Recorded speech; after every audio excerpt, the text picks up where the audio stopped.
you want to get Taco Bell after this? Yeah. Yeah. Yeah. Sure. Let's get some Taco Bell, bro. Taco Bell sounds good. I like Taco Bell. No, I shouldn't be eating it because they got rid of the crunch wrap. I can't even remember. It's one of those things where, like, quesarito. It's one of those things that's just been forgotten to me now that they've removed it off the menu, and they're really stupid for doing that. I'm still upset that they got rid of that thing. That was one of their best items on the menu. Such a random thing it's to be like, Because it's upsetting. I'm like, boycotting Taco Bell now. Yeah, because they did that whole, like, they got rid of all those Taco Bell items. They did that purge. Probably because so much of it tastes the same, so they just wanted to cut down. Yeah. But the quesarito's unique tasting.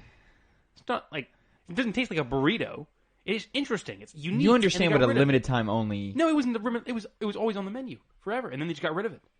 They're like, Are you sure? I'm pretty sure I saw the ads for that being like, go come try this new quesarito thing or whatever. No, the quesarito is just like simple type of burrito with like rice in there. You know what? I don't understand. Why are the nacho fries not a staple now? Yeah, people. I mean, I think I may be wrong, but I think they had some weird. No, that was the McRib. Yeah, they have no reason for it. They have no reason for it. Yeah, like the McRib back in the day, it was like save the cows or whatever. Yeah, it was something like that. It's still like that kind of. They like, don't want. It's just too much, but. No, I mean I don't really believe them, but that's all we can take. Yeah, they said they can't. But I don't believe that with fries. No, it's fries. You fries with like a little bit of seasoning, and it's the same queso that you use with everything else. So what's the fucking problem? You know what I mean? I would say they like to if they would always have it on the menu, people would over time order it less. But that's not assured, and they could still just make a lot of money off of it being on the menu. How much money do you think they make off of those Dorito tacos? Those are stapled now, aren't they? Yeah. As soon as they launched, they stayed. I thought they used to go. I thought they went away for like a small period of time. I don't think so. Huh? Maybe like the first time, and then it was like we got it back, and it's staying. Well, see, something like that, like I liked at first, and then it kind of got old. It was like, okay, the novelty's gone now. The last thing I'd want to get is a taco at Taco Bell, ironically. Ooh. All right. Well, should we go ahead and do the show now? Yeah. Yeah, I think so, too. No transition this You know, time. when I was in the shower, I was thinking of transition lines. You know what I thought of? Let's drop some sense on these people. Well, we're not even doing that. I don't think we're even doing that. Anyways, what's poppin', players? Welcome back to the... Oh, you just got it. You just got it. I saw it. We're not dropping cents. Cents. Yeah, 2 pennies, 2 cents, and then we're dropping cents logic. See, I got the bars, bro. Yeah, you saw the realization and hit my face. What's poppin', players? Welcome back to the 2 Penny Gamescast. I am your host and apparent wordsmith, Tavin Bothel, here. Oh, come on. You call yourself that all the time when no one's around. Apparent. Stop trying to be humble, Tavin. Here with my piece of shit friend and co-host, Connor Elliott. Say hi to the people, Connor. Heyo. And ladies and gentlemen, if you don't know, this show, me and Connor come to you with the gaming news that you need to know. We each bring to you 2 topics, 2 pennies, if you will, and give you our 2 cents on them. And, try and make sense of it and all of that. You know what I'm saying? Okay, Tavin, let's roll the ball. Anyways, you can catch this show Mondays, 8 a.m., on all of your favorite podcasting apps, including YouTube and SoundCloud, for those who journey the internet by those means. You know what I mean? I do know what you mean. Very well. This week, there's the internet. Connor, find stuff. Jumping straight into it. I forgot to do my time code. Look at me. Go right into it. I've done it. I've done it again. What? How long ago do you think we started the intro? Like a minute. I'm gonna say 2 minutes ago. 2 minutes ago we did that. So we're 2 minutes. Often I always put the start time code, but I always forget to do it, and I'm always like I always guess it, and it's always just like 2 minutes in. I'm like 2 minutes in. All right, yeah, it's probably that's it. But whatever. Anyways, this week jumping into our first penny of the day, MLB the Show is coming to Game Pass. So I'm pulling an article from IGN by Adam Bankhurst. Microsoft has confirmed that MLB The Show 21 will be arriving on Xbox Game Pass on its launch day of April 20th, 2021 for both Xbox Series X/S and Xbox One. Announced announced on Xbox Wire, this once PlayStation exclusive is arriving on Xbox consoles for the first time this year, and Xbox Game Pass subscribers will be able to enjoy the standard edition of the game on consoles, as well as on Android phones and tablets via Xbox Cloud Gaming Beta, if they have Xbox Game Pass Ultimate. We'll be talking more about some cloud gaming here in a little bit. MLB The Show 21 also features cross-platform play and progress, meaning you will be able to play across the platform and generation of your choice and play with your friends no matter where they choose to play. Just last week, we were able to exclusively reveal the first Xbox gameplay of... this is IGN plugging their own stuff now. So yeah, MLB The Show, usually a PlayStation exclusive game, still going to have the PlayStation Studios logo at the front of the game, I assume. So that would be weird to play a PlayStation game on your Xbox console. Yeah, I know. Very interesting, very strange. Moving in on their territory. It's another. It's another example of PlayStation broadening their horizons finally. Yeah, not being so restrictive. Yeah, last year or maybe the year before, we saw games like Horizon Zero Dawn and Death Stranding make their way to PC, and then now MLB The Show making its way to, obviously like PC and surprisingly Android tablets and phones, and then Xbox consoles themselves. I mean, being as closed off as they have been in the past, working with other, companies like Microsoft. Yeah. It's just kind of a missed opportunity there. And now I guess they're trying to make up for time and try and get in on the sweet deals that they can make together. You see, now, Connor, this intrigues me again, because I think it speaks once again to a conversation that we've had on this podcast multiple times. What is the purpose of buying an Xbox console if you can just get Game Pass on every other device known to man? Is this the seed of what will eventually be Xbox Game Pass coming to PlayStation? Oh, God. It's way too early to say. I mean, because you recently but it's an interesting future. Yeah. One of the things that is interesting that I thought about when I saw this is the acquisition of Bethesda games. And we had been wondering, well, is it just going to be on PC and Xbox, and PlayStation's going to be excluded, or are they going to let them in on that deal somehow?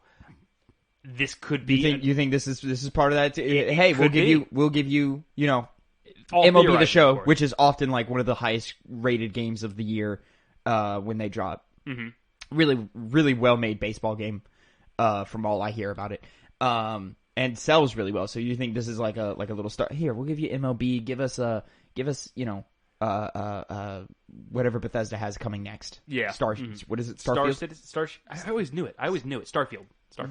Yeah, I mean, if they're trying to get in on this kind of stuff and they don't want to be, squeezed out of those nice Bethesda game dollars, then now, of course, this is all based on the assumption that Games Pass would come to PlayStation. Which obviously, I don't have nothing of that. I don't think it will, at least for a while. Years from now.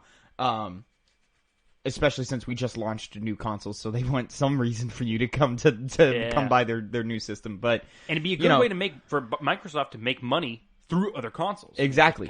Then you're looking at less of a platform and more of just a subscription service, more of a service. Than a platform. So very interesting. Also interesting, also including Xbox, is our second topic of the day. Your first penny, which is original Xbox that is, and Xbox 360 games are coming to the Microsoft Cloud program, which is of course going to be including MLB now, along with these great games. Along with these great games. So this is from Polygon by Sumit Sarkar. Sorry about that name. Xbox 360 games added to Microsoft Cloud Gaming Program. Backward compatibility reaches the cloud. Microsoft is bringing backward compatibility to the cloud, allowing Xbox Game Pass Ultimate subscribers to stream certain Xbox and Xbox 360 titles via Xbox Cloud Gaming Beta, the company announced Wednesday. Take a shot every time. That is one sentence. That is one sentence. It says Xbox 1, 2, 3, 4 times. 4 times. And you really notice it. But this means that classics like Viva Pinata. Remember that? Weird one to include in the It's article. been a long time since I've heard about Viva Pinata. Well, I'm sorry for a second. Why, good game, I bet. I never played it. Never played it. Oh, you never did? Well, Nah, I have no idea. There's other games I am assuming you could have chosen from the pick. Viva Pinata and The Elder Scrolls 4 Oblivion are now playable on Android smartphones and tablets. Dude, that's crazy. I know, right? Oblivion on my phone? Uh-huh. What the fuck? That is weird. 16 titles are available to start, with, quote, more games coming soon, Microsoft said. The company has updated 3 of them, both Viva Pinata and its 2008 sequel, Trouble in Paradise, as well as Jetpack Refueled with touch controls, so they can be played directly on a touchscreen device without having to connect a gamepad. Quote, we've listened to the feedback going all the way back to our earliest cloud gaming preview. And making games from previous generations available on mobile devices has been one of the most requested features by the community, said Microsoft. The cloud gaming beta is limited to Xbox Game Pass Ultimate, the highest tier of the company's Xbox Game Pass library subscription service, which costs $14.99 per month, $15. Here's the full initial list, which is heavy on games from Microsoft-owned Rare. Banjo-Kazooie, Banjo-Tooie, Double Dragon Neon, Fable 2, Fallout New Vegas. Oh my god, you can play Fallout New Vegas on your fucking... Yeah, right? I heard that. What the fuck? Gears of War 2. I didn't read this article before. Oh, you didn't? Yeah, I just saw the headline. I was like, oh, that's neat. Oh, this is new to you. This is new to me. Gears of War 2, Gears of War 3, Gears of War Judgment, Jetpack Refueled, touch controls enabled, Cameo, Perfect Dark Zero, Elder Scrolls 3 Morrowind, Elder Scrolls 4 Oblivion, Viva Pinata, touch controls enabled, Viva Pinata Trouble in Paradise, also touch controls enabled. I didn't see this coming at all. This wow, kind of feature. Yeah, this is dope. This is cool. Mm-hmm. This is the future right here. Yes, I mean, it made sense when I heard, okay, Banjo-Kazooie, I guess that's a game you could probably play on your smartphone somehow. But then it got up to games like Fallout New Vegas, Elder Scrolls, and Gears of War. Which I'm assuming, did it say... Okay, but so to play most of these games, you'll need to connect a controller of some kind. Yes, yeah, to your phone or your tablet. Just some of them have touch controls, such as Viva Pinata and Jetpack Refueled. Dude, but the fact that... I mean, I guess it's cloud streaming, so it's... You're just streaming the game. Your phone. Yeah, it's just visuals, and then the internet is handling all the processing, or their servers are handling all the processing power of the actual game, and then the internet is just handling the latency with controlling. But with slower games like Fallout and Fable, you don't really need that much. latency isn't gonna kill you that much. Yeah. And things like Elder Scrolls 3 Morrowind. Some of these games are on Xbox, so they're old. A smartphone has pretty good power compared to your old Xbox to an old Xbox console. Yeah, absolutely. But this is crazy, man. I know. We live in an age where you can play Oblivion on your phone. I mean, Switch really opened the window of you can really take games anywhere. And Microsoft, especially since they're working with Nintendo, are like, oh, you will get in on that deal. See what we can do. You know what's incredible? Mm-hmm. This week, that this news dropped this week, and last week we got the news of the PlayStation Store shutting down. I know. So it's just complete direct opposites of like, hey, people want to play these games, here they are. Wherever you want to play them, however you want to play them, you got options, bro. Now, that being said, that could lead... We talked in the last topic of how PlayStation could possibly get into an Xbox Games Pass system. Yeah. So they can play, they can share games and stuff. Yeah.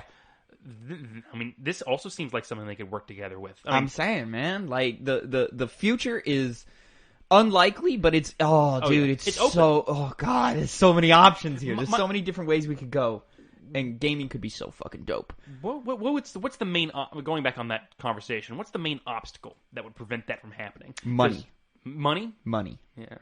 And pride, I guess. I don't know. See, I would always think it would be pride or... The thing is that... make our own stuff. It was what my thought process has always been on that kind of stuff. Yeah. So the thing is PlayStation likes to hide behind this excuse of, we need to protect...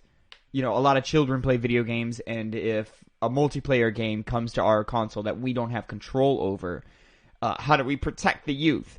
The youth are usually the bigger problems online. But it's if I were to guess, it's really just pettiness. They don't want an Xbox symbol on their console. When you boot up your PlayStation 5, they don't want you to immediately jump to Halo and have the Xbox Studios logo show up. Yeah. And that's all a shame, because if you had a system like this, that story that broke last week about some games just completely disappearing off the face of the earth.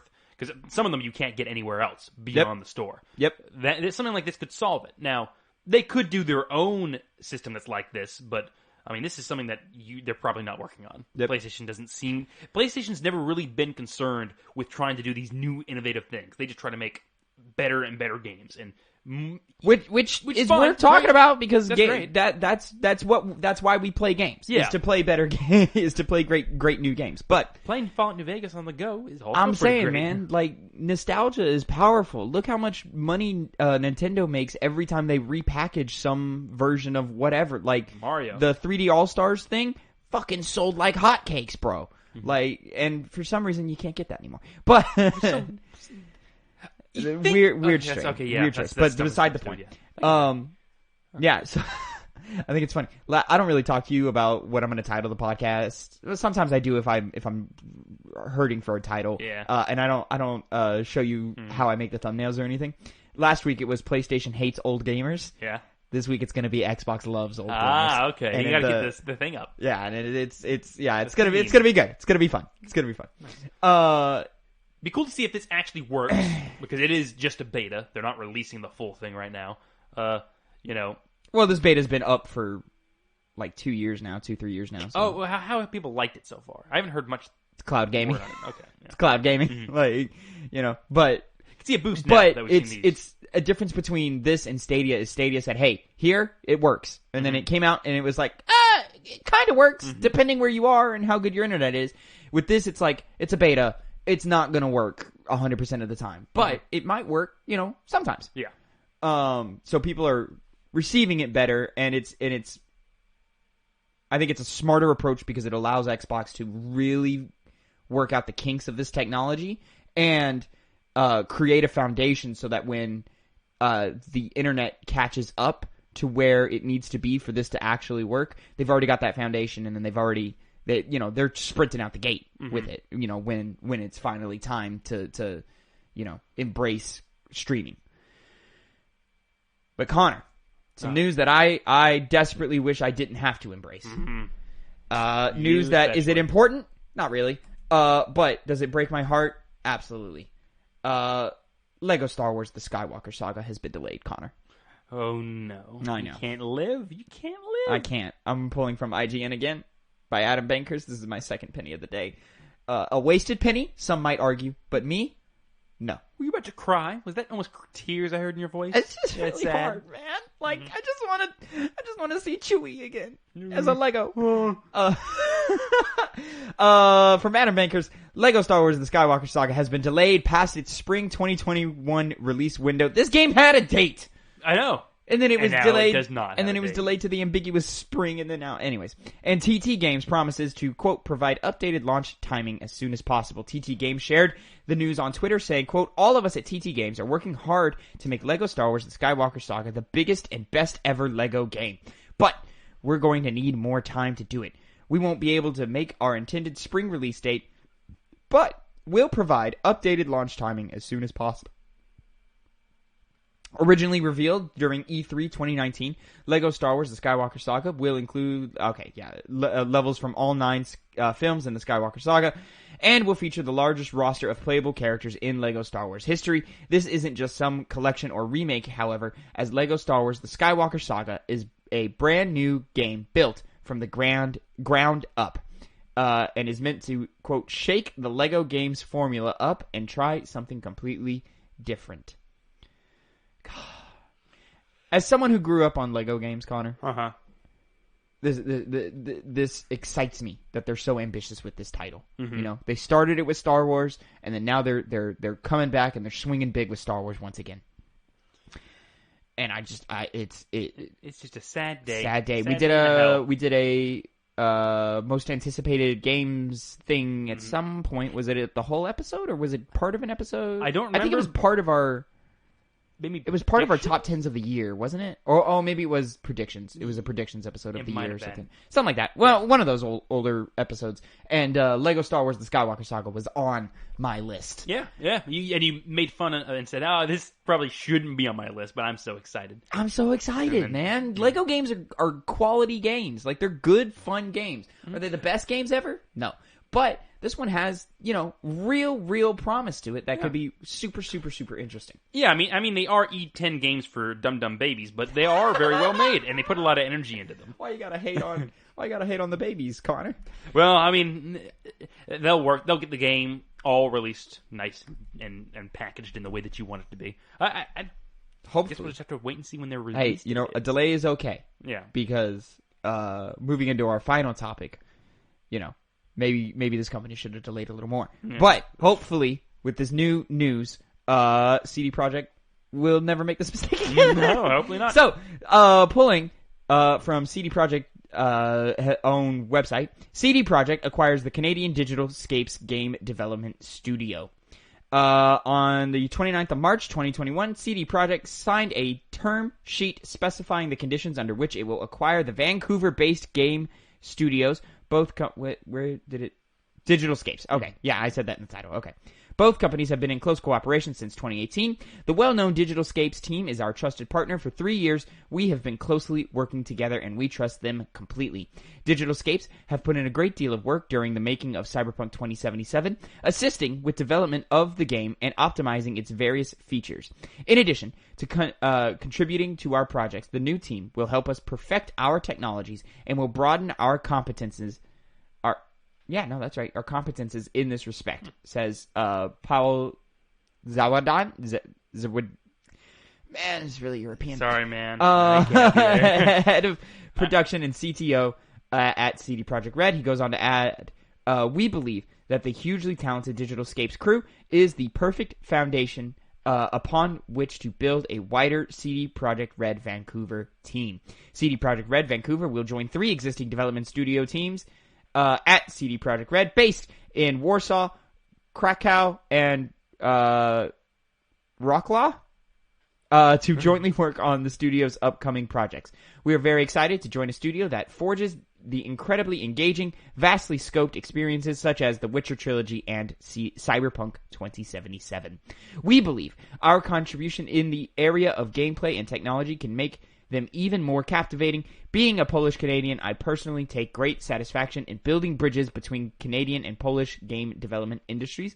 This is a great opportunity for Canadian developers to get involved with CD Projekt Red's incredible IP and CD Projekt Red to tap into Canada's deep talent pool and game-making craft, remarks Marcin Chatty, Vancouver studio head. The Vancouver team employs around a dozen experienced game creators with various areas of expertise, including multiplayer development, programming, and animation for all major hardware platforms. This news kind of went under the radar under the bigger news of CD Projekt's roadmap for Cyberpunk 2077, Witcher stuff, and their announced and seemingly maybe unannounced now Cyberpunk 2077 multiplayer mode / standalone game, whatever that was going to be. So it doesn't look like that's going to be in the thing.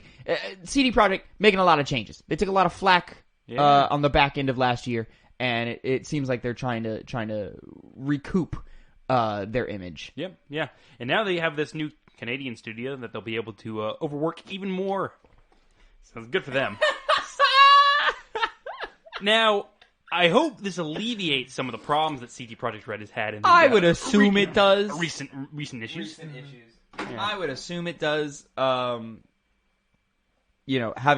some extra support. I mean, it's a smaller team. It's only about a dozen people or so, but a dozen people can get a lot of work done. Well, now that they're also owned by CD Projekt Red, a bigger studio, they'll probably be getting more and more people. Some expanse. Yeah, you would imagine they do have and they say, hey, if you want to be a part of CD Projekt Red Vancouver, join a well-oiled team.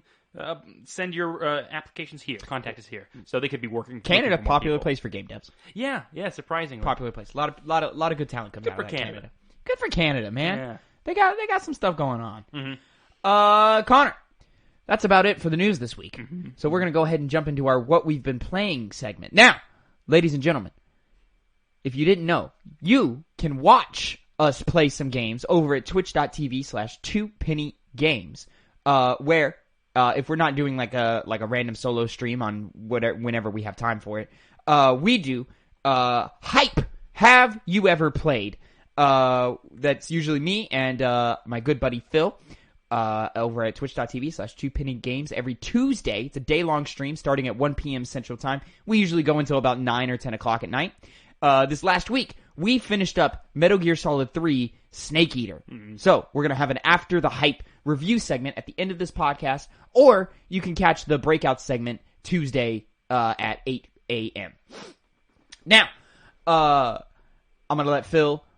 We've already recorded the After the Hype for the first time. Usually we record after the podcast, but we've switched it up this week, and he was quite a fan. Mm-hmm. And we go for an hour and a half just gushing over how great Metal Gear Solid 3 is. So go watch that, and I'll be doing that soon. Go watch that, or stick around for it, and you'll be doing what soon? Watching that soon. Oh, really? You're interested in this one? I am. Not the other ones. I will be for Kingdom Hearts 2. Oh, okay. Which is the next game. Oh, okay. Oh, you care about games you played? Not necessarily. I just care about certain games. Oh, okay. I mean, I played Gears of War 2. Probably won't watch that whenever that's done. It'll be a while before we get to Gears of War 2. Actually, I will watch that. Fuck. Yeah, I guess. Yeah. Okay, I'm being. You selfish. can watch the Gears of War 1 where No, you're right. I'll be selfish and just watch the ones that. Just the ones that interest you. Sure. Yeah. No, it's a great time. Just us gushing over how much we love this game. But when talking about what we've been playing, Connor, we started a little game called It Takes Two. Yes, one that we had both seen when it was one of the games that was premiered with the PlayStation 5, wasn't it? Like, I believe it was it was the reveal thing or something. It was one of their directs or one of their big blowouts for PlayStation 5. Same developer from the people that made that A Way Out, the multiplayer game where you with a buddy control a pair of prisoners that are trying to escape and prison break stuff. It didn't pan out. It was fine. It got a lot of attention because people the liked creator it. Was really the really creator's vibrant. the fuck the Oscars guy, and he's great and entertaining, and I like seeing him pop up every once in a while. But yeah, so A Way Out, didn't really do it for me at least, but some people did like it. But I don't think anybody is claiming that game to be phenomenal. No. They also did A Tale of Two Sons, which people love and adore. I've never personally played it. Neither have I. But maybe I should, Connor, because after playing It Takes Two, man, that's a good-ass game. It's a good game. We still have more to play. We haven't beat it yet. Yeah. But we do need it. Yeah, we are 5-6 hours in. Longer than I thought it would be, and we're both enjoying it a lot. Oh, my God. It's a very fun game to sit down and play with a friend. So for those who don't know, It Takes Two is a 3D puzzle platformer in which you play as two parents who are in the beginnings of filing for divorce, and their kid accidentally casts a spell and puts their souls into like these like little wooden dolls. And as these wooden dolls, you have to traverse through the house and stuff and figure out how to get back to your normal bodies. And the parents are working through their relationship as they go on this adventure. And they're being pestered by a anthropomorphic book that the daughter had gotten called what's the book? I can't remember. I forget what his name is. It's some Professor Hakim. Professor Hakim. That's it. Hakim. With his Or doctorate Dr. doctorate in love and whatever. He's teaching Great little character. I He's like a fun whenever character, he pops yeah. up. He's a little entertaining guy. But yeah, I'm really really enjoying. I am as well. It Takes Two. I think its humor is pretty solid. Its voice acting is pretty good for the most part. Pretty good, yeah. Nice and fun. It's fun. It keeps a good tone. It never gets too serious. No. Despite the serious subject matter. Yeah. It never feels like there's a crushing weight. But it's not like it doesn't make fun of in. that subject matter either, and it pays respect to how difficult it can be and all of that. Yes. I kept making the joke as we were playing that, man, this game was made by children of divorce, not people who have been through divorce. Yeah. Mm-hmm. Because they nailed that perspective so hard. Every time the little girl comes on screen, my little heart breaks. I'm a child of divorce. Yeah. For people who don't know. So, yeah, all of that really fun, really really enjoying it. Yeah. But the gameplay, super fucking solid. It is very solid, and it's a good word to use for it. It's constantly creative and constantly innovating on new mechanics and giving you new toys to play with. That's helped with the areas that you go to, because each area usually has a gimmick that adds to the level. Not just, the level visually looks very nice because it's very fantastical. Yeah. Despite taking place in the real world. Yeah. It gets really, really Well, everything becomes anthropomorphic, and yes. you fight. You one of the first boss fights is a toolbox. Yes. And you have to fight this toolbox to get some tools to The vacuum do things. cleaner too. The vacuum cleaner was an early boss as well. So to expand on like some of the gimmicks that you're seeing, there was a level in which, and it's a co-op game, so you have to work together. There was a level in which one player has a nail and another has a hammer. So you hammerhead, not even the whole hammer. The hammerhead. So one player is throwing the nails around, creating surfaces for the other player to swing on with the hammerhead, and then like if there was like something what do you call it? Like when you hit something and it like flings you upward, like kind of like a balance or a scale thing. Yeah, like a seesaw device. Yeah, like I would hit one end, you would be standing on the other and get launched upwards and stuff. So that's like, and then that's the gimmick for the level. Yeah, and then the next level is about fighting hornets by having a honey gun. That's right. And an explosive gun. So the whole thing is that I had the honey gun, and I would hit the sap gun. I would hit these hornets with the sap, and they'd be slowed down, and they couldn't really attack you at that point. Yep. And then I would go in to finish them off. Pew, with this weird like explosive gun. It's just a gun. It would ignite those the sap. Yeah. Blow up and catch on fire. So it's a lot of like just twists and turns and you know, what can we introduce that's fun and kind of cool, and what can we do with it and stuff. It's easy. It's an easy game. Not even the puzzles aren't difficult. No, not difficult at all. No, in any capacity at all. Yeah, but it's never like too simple. It's always like, okay, wait, what do we do? Oh, we do this. Okay, great. Or there's many moments where I go, wait, Connor, what are you doing over there? Oh, okay, so if you do this, then I can do that, and then that's it. Which is very good, because an issue that some puzzle games have when they become too difficult is you're like, okay, here I am at this puzzle, I'm spending a long time getting it done, the momentum's dropped, I'm not having as much fun. Yeah. This one, the momentum keeps up consistently throughout the game. I was never in a certain area thinking, well, actually, there was one moment in the entire game so far where I was like, this could be shortened a little bit. Just the space segment where we were going through different portals to. It went like a sub level too long. Yeah, sub level too long, but never the full areas would never be like, okay, this is too much. This puzzle is way too complex and taking too long. It was always perfectly. But it wasn't that like the puzzles were hard. It was just the gimmick overstayed its welcome. Yes, they did, and we were ready to move on to the next gameplay twist. Yeah, we would usually find out what to do. Pretty quickly. Yeah. It's a game that really anybody can pick up and play. Yeah. It's great, and I'm really, really fond of it, and I see easily this could make my top 10 of the year. Yeah. Easily. Right now it's my game of the year, but like I haven't played that many new games this year, so nothing. Yeah. That means nothing. But yeah, I'm excited to return to it and finish it off, and no platinum trophy. No platinum trophy. Why is there no fucking platinum trophy for this game? All the trophies are kind of obtuse though.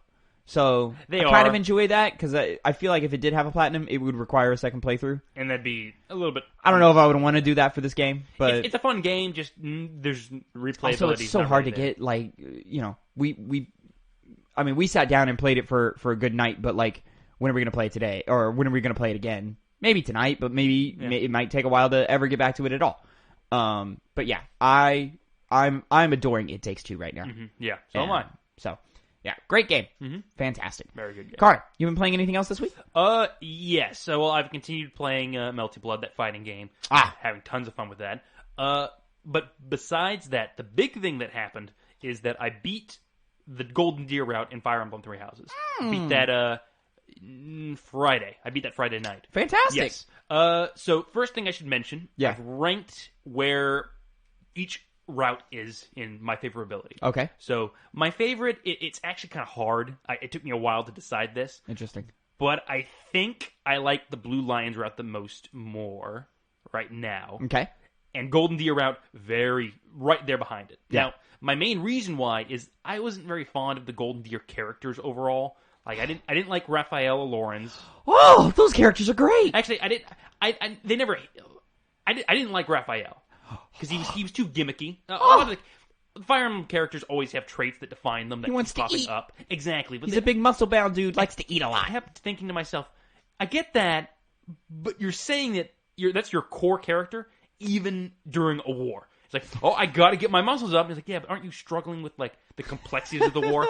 Well, I got to eat now. And he's like, okay, fine, whatever. Ignatz, I didn't like at first. Turned around on him after the time skip.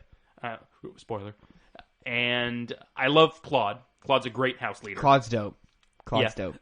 But the reason why I put that behind the Blue Alliance route is because I like the characters more in that route, and the story is solid with it focusing on the war. Yeah. See, I found Blue Lions to be so generic. You did?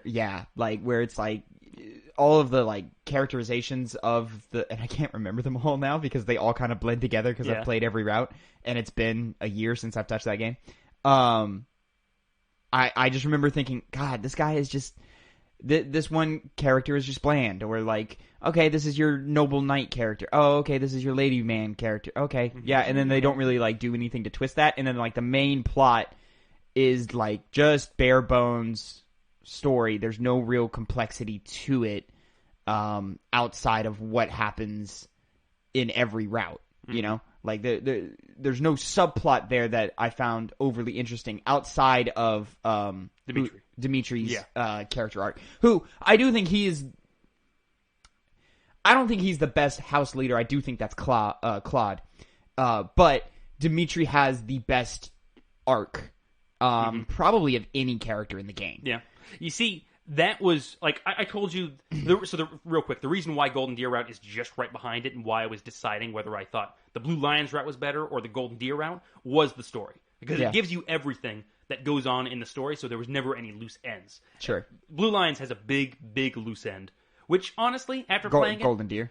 Blue Lions has a big, big What is the loose end end? of Blue Lions? The whole subplot of who the main bad guys are. Oh, yeah, they don't even talk about that. No, they don't. Yeah, I remember that being very disappointing. Of like, oh, we didn't learn anything new from those guys. Yeah. It's even more disappointing with the Black Eagles route because it's so intrinsic to Edelgard's character and they never explore it. And it kind of gets dropped. Yeah, it totally gets dropped. Like, we'll deal with it in areas you won't see because the game's over now. Yeah. I do think, side note, I do think Dimitri's my favorite house leader. Claude's my second favorite. Yeah. Dimitri's the reason, he kicks the Blue Lions route to my favorite spot, but I loved the Golden Deer route. Oh, it's so good. Yeah. So one of my, I won't go into the story details because it's not really a big reason to right now. Last note, I love all of the Golden Deer characters except for Leone. She fucking sucks, and her character is trash. That's fair. I warmed up to her, but I can like see like okay. She is my least favorite character in the game. You see, when I separated her from Byleth, she was a lot better. But when it comes to Byleth, the main character, gotcha, just sucks terribly. Like, my God, you're just amazing. Every interaction is just about his dad, and I'm like, oh God, shut the fuck up about. I get it. You want to fuck my dad? Yes. Like, fuck off. Like, which I understand why that's like a downer for that character and why you don't like her. I just ignored those interactions with Byleth. My thing is it doesn't go anywhere. It doesn't change. No. She's the only character, I think, in the game that doesn't evolve ever. I think Raphael was the only other one, too. Nah, Raphael gets cool. I think. I don't remember. It's been 3 years. The most notable one was, like I said, Ignatz. Like, I was like, oh shit, I like this character now. Yeah. But one thing that I have to mention is that with the Golden Deer route, my big motivation for finishing it, it's a very weird motivation, was I heard that the final song that played in that last mission was very good. And I was like, why? I want to get to it. That's my main motivation. I don't remember it being that different. I got to that mass. I'm surprised you don't, because I got to that last part and I thought, oh, is this the song that's playing? It's not really all that special. And then the actual, like that was the pre-game song. Oh, the yeah. actual song kicked on. I was like, ah, shit. It was one of those moments that reminded me of Final Fantasy VII. The original Final Fantasy VII. Okay. Where when One Winged Angel, even though I had heard it before, Yeah. kicked on when I was experiencing the game for the first time, It's I just different. like sat there and like, this is nice. I just listened to it. It hits a little different, yeah. That was the next time. The most recent time I've done that is now with Golden Deer, with that song that plays at the end. I was just listening to it for a while. It's How such a great good is that? song. That final battle is so badass. Oh, Did you fuck up? What'd you do? maybe because of those more ending parts, the Golden Deer route is the best. Oh, route. okay, I see. I think I have to put that above it. Now that I'm talking about it, Dude, it's just badass. really good. It's really badass. It's like the the story big- gets really badass. It's and I love Claude. really, really cool. It's very, very good. Yeah, which is why the other two like kind of let me down because they don't get that grand. Like the scope is so much bigger with the Golden Deer route than the other routes. You see, that was an issue with the Black Eagles route because they should have had that. One of the reasons why I love the Blue Lions route, going back to that, is because Fire Emblem has an issue of they always focus on war. That's a big thing, and the devastating effects of it and how bad it can be. Sure. Which this one did as well, but it always inevitably, and it does it in this game too, turns to, that's true and all, but here's the evil, dark forces that are writhing behind the scenes. They didn't do a dragon this time as the main villain, which is a good break. There is a dragon in the game, though. There is a dragon in the game, though, right? Who you can't fight. Yeah, you can't fight in the Black Eagles route, which is why that's also disappointing. Because it's like, oh, you're just generic now. So I with the Blue Lions route, I liked it was just, there's a war going on. We're not going to focus on magical, ancient civilization bullshit. It's just war, and it sucks. And we got to stop the person that's causing it. It's one of the reasons why I love that route so much. But I think with the story... Those who slither in the dark. Yeah. The Golden Deer route is just a great route. Yeah. Very, very good. I pity anybody that played the Black Eagles route. Huh? The Black Eagles route was the most talked about route before the game came out, because everyone was like, yeah, I'll play that one. Yeah. And then it was the worst. Everybody was going red or blue. Yeah. And then, yellow. Yeah. Yellow was the thing. Red was the worst, too. That was funny. Yeah. So... Love the game. Still one of my favorite games. Yep. Fire Emblem Three Houses. Love it. I absolutely adore that game. Just kind of made it better. In all honesty, the game is like, oh, I got the whole story now. I know everything. And there's another route that maybe has a few more details probably does to show off. Probably nothing major, but no. The major stuff's past. Yeah. So I don't know if I'll ever go back and finish that route. I might one day when I'm bored. Is that your maddening run? No, fuck that. I tried that, and I don't like that shit. That's my final hurdle with this game. That shit's hard. I will find it's out. Annoying. Literally, the first couple of missions, are you just gotta kind of get lucky. Yeah. So. Well, I'll be deciding that. Anyways, what have I been playing? I touched a little bit of every other game that I've talked about last week. I played a lot more Spider-Man Remastered. Still Spider-Man. Still remastered. Still fun. Ratchet and Clank had a 60 FPS update for PS5. Touched that. Nowhere. Yeah, it just came out of nowhere, and they just dropped it, and they said, hey, here you go. They announced it, and they said, hey, it's coming in April, and then they dropped it May 30th or something. They were like, hey, it's early. Here you go. Mm-hmm. It's fun. Still Ratchet and Clank from 2016, but now, 60 frames per second. In a time of delays, that's kind of surprising. Just like, they know what they're doing over there, man. They know what they're doing. Mm-hmm. Got to generate that hype for the next Ratchet and Clank game. Oh, dude, I'm so ready. I'm so excited. Yeah, so that touching on Ratchet and Clank 2016 again reminded me of why I'm so excited for Rift Apart, man. Mm-hmm. It's gonna be so much fun. I touched Demon Souls again. I'm starting. I didn't really make any real progress. I, was really just exploring that first level some more. I'm starting to kind of understand what people talk about when they talk about the level design of From Software games, where how deceptively open it is, and how it and this is their most linear game, and how it's you see something in the distance, you go, I want to go there, and then an hour goes by, and you're like, oh fuck, I'm here. Mm-hmm, this is where I wanted to be. So that's really cool. It's so stiff. The combat is so stiff. Yeah, you gotta put your licks in. I know. Get on my level and play 6 years worth of Dark Souls games. I want to. Literally, I turned one corner, and there was a message on the ground that said, "Hey, this is probably not where you should go if you're a beginner." And I said, what the fuck does that mean? Wait, really? And I turned that corner. Yeah, some player left that message. It said, hey, maybe you don't want to come here just yet. And I said, what the fuck does that mean? I turned that corner, and it was just a huge field with a bunch of dragons. And I was like, nah, I'm good. I'm good. I don't need to go there. And the thing about that is you need a special weapon that you can get in that area. I'm sure I can. I don't know where it is, but yeah. Don't bother with it right now. And right now I'm still just struggling to persevere through an hour of gameplay. I pick it up and I'm like, all right, I'll play, and then an hour later I'm like, all right, I made some progress, I had some fun, and now I'm done. And because I can't motivate myself to keep going. Maybe these kind of games just aren't for you. Because for me, I'm like, I pick up a Souls game and I'm like, well, here's my next 3 hours, and But when I'm enjoying it, I am enjoying it quite a bit. Okay. You haven't gotten to the nitty-gritty stuff. You're still only... No, I'm still very early, because I can't make it past a fucking hour. Or that Red Knight on the bridge. Did you get past him? No, I didn't get past him. Yeah. No, I just fucked off and started exploring other things. And he one-hits you, so... So, yeah. He's tough. Also, you saw me, because you were here, it was the day after It Takes Two, and you were here, and you saw me play a little bit. That shortcut I found, yeah, that shortcut's just as dangerous as going the long way. Because all them dudes that you saw like just fall to their deaths or whatever, yeah, they mob rush you if you go from the bottom up. And you can get fucked up by them. It's just those one group of enemies that you have to deal with, but they're just harder. Yeah, they all got flaming swords, and they all rush you all at once, and it's like, oh shit, goddamn. But they are all easy to kill and so forth. So, anyways, that is about all I've been playing this week. Yes, so yeah, a lot of It Takes Two, and then just kind of dabbling in some other things. I didn't get back to the Pathless, but Connor, it is now time for After the Hype. So, we're going to go ahead and close out this episode of the Two Penny Gamescast, episode 37. And we're going to kick it over to me and Phil from After the Hype. So, Connor, go ahead and say bye to the people. See y'all later.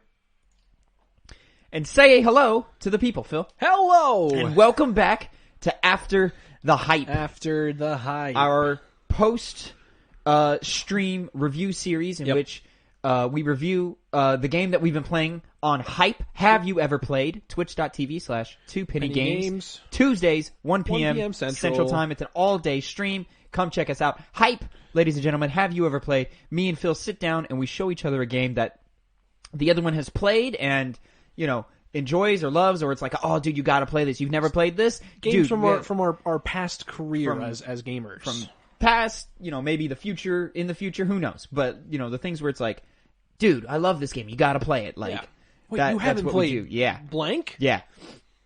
So this week, we did my favorite video game of all time, Metal Gear Solid 3, Snake Eater. We did indeed.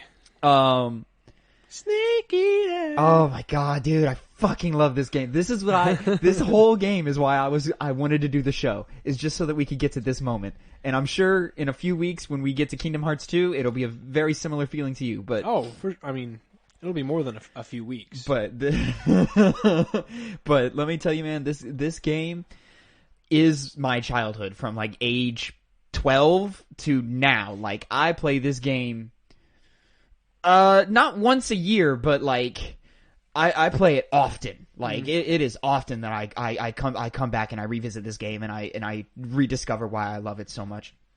When Last of Us Part 2 and came out, and when Persona 4 Golden I played and beat, I was like, man, do I love these games more than I love MGS3?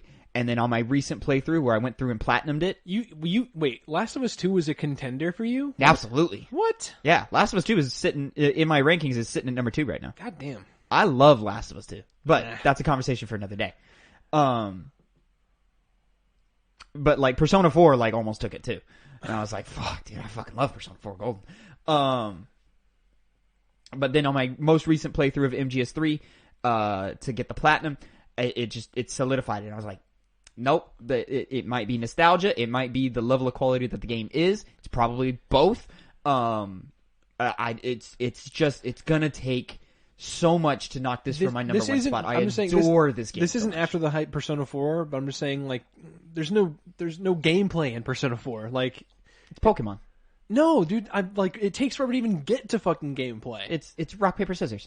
It takes fucking forever, though. Like, oh, I mean, you say that. The game is mostly gameplay. Okay. Well, I'm just saying, like, the first... I feel like I was just sitting there reading for, like... Oh, it's a lot of reading. For, like, 3 hours. It's a lot of reading. It is hours upon hours upon hours of reading. It just sucked. But it's also hours upon hours upon hours of grinding through those palaces. I don't know if I'm dungeons. ever going to make it back to that. It's just not a good... It's not a game good for streaming, so I don't think we could do it for hype. But you're missing out, dude. It's Pokemon with it's a more complex Pokemon with a high school simulator attached to it. It's not Pokemon. It is Pokemon. No. You didn't make it far enough. You didn't even get to the fusing of personas bit. Like, nope. like you did the first hour and a half. Anyways, but that's beside the point. We're here to talk about Metal Gear, Phil. Yes, we are. So we did Metal Gear 1. You were like, it's fine. It's old. Yep. Not really your cup of tea. We did Metal Gear Solid 2. You had a better time. Yeah, you enjoyed Metal Gear Solid 2. Okay. I'm starting to feel it. But Metal Gear Solid 2, I don't think anybody denies, has some issues. Oh, without a fucking doubt. It's literally just the first game. Just more fine-tuned. Phil, every game is literally just the first game. Phil, the first game is literally the 2 games before it. The first game is literally just the game before it. Metal Gear Solid is just Metal Gear 2 Solid Snake. Kojima just remade the same game for 20 years. MGS3 is not the same as Metal Gear 2. Really? I don't think so. You sure? I mean, I don't think so. You go in to fight a legendary unit of super soldiers? Yes, that is true, but there's way more added on. All to stop the big giant Metal Gear weapon? I'm just saying there's a lot more added on, and there's way more depth that they put into it. Phil, both games end with a motorcycle chase. Sure. I'm not denying that they're very similar. I'm just saying there's way more content to 3 than there is in 2 and 1. You're talking narratively? Or Yeah, from both. a story point, gameplay as well? Gameplay, yeah. Maybe, yeah. So let's go ahead and get into it. General impressions. How did you feel about Metal Gear Solid 3 Snake Eater? Very positive. Very positive. That's great. What when you think back on this game, we are a few days separated from when we beat it. Yeah. When you think back on this game, what is the thing that stands out to you? What is the thing that you go, oh man, that is why I like this game?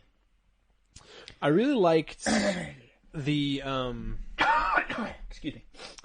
I liked the figuring out, okay, how do I get through here without making a ruckus?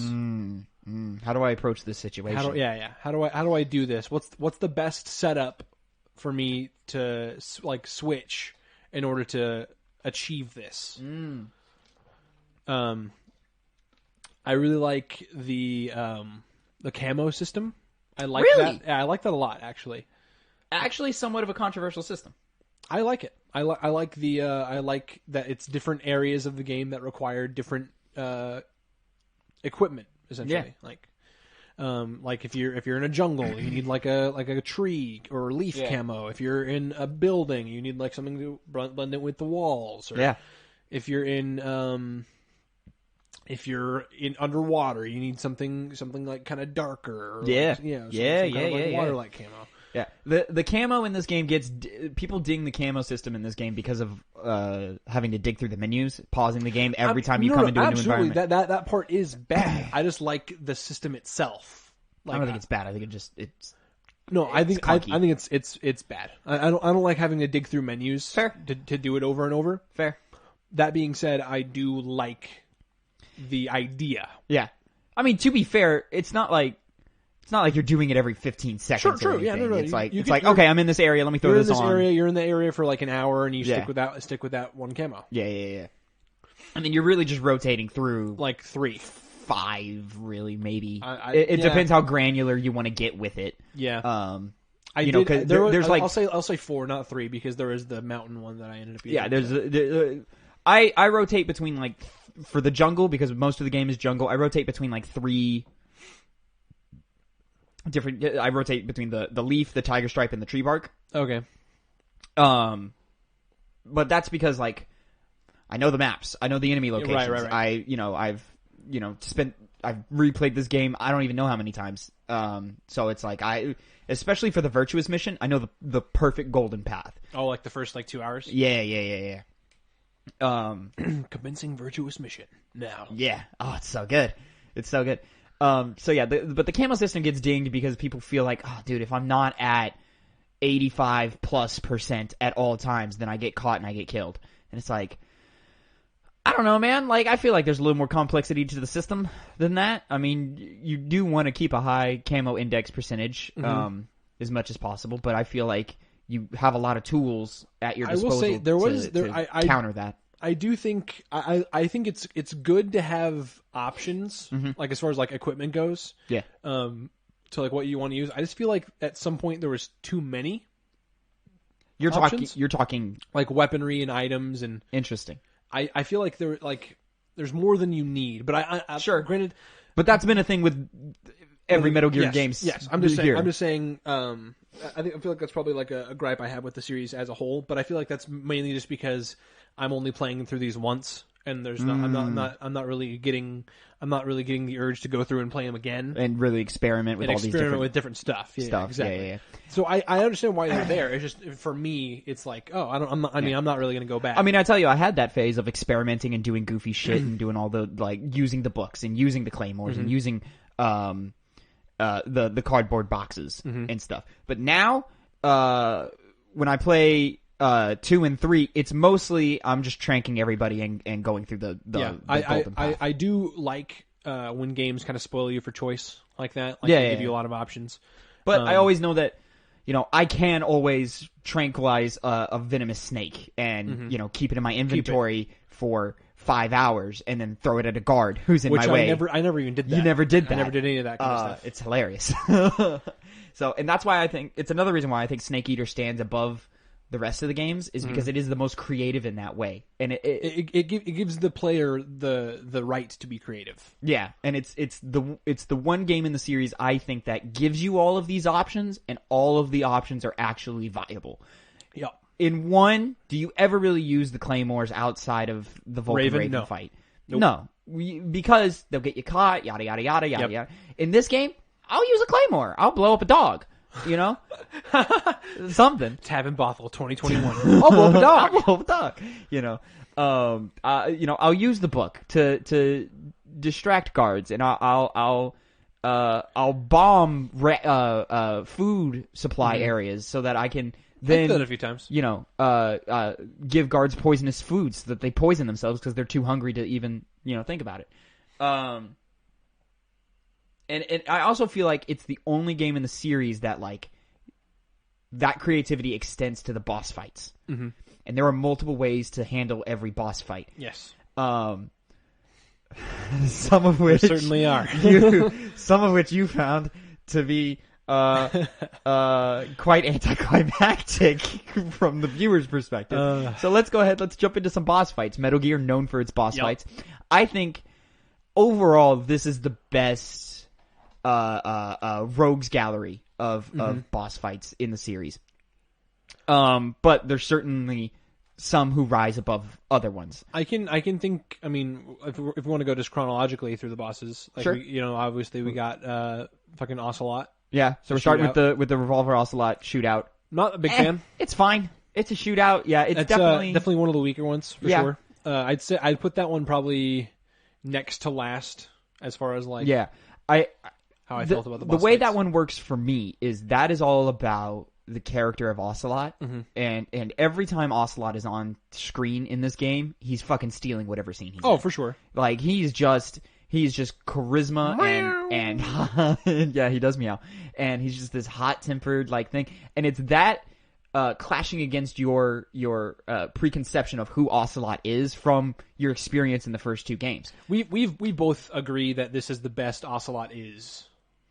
I think it's the best he is in the entire series, especially with, spoilers, because we're, doing a full after the hype review here. Yep. Especially with, if you go back and you look at all his actions, with the understanding that he is actually working with you. He is Adam. He is Adam, the code breaker who defected and is spying on the Russians for the Americans. Mm-hmm. Suddenly everything he does makes more sense.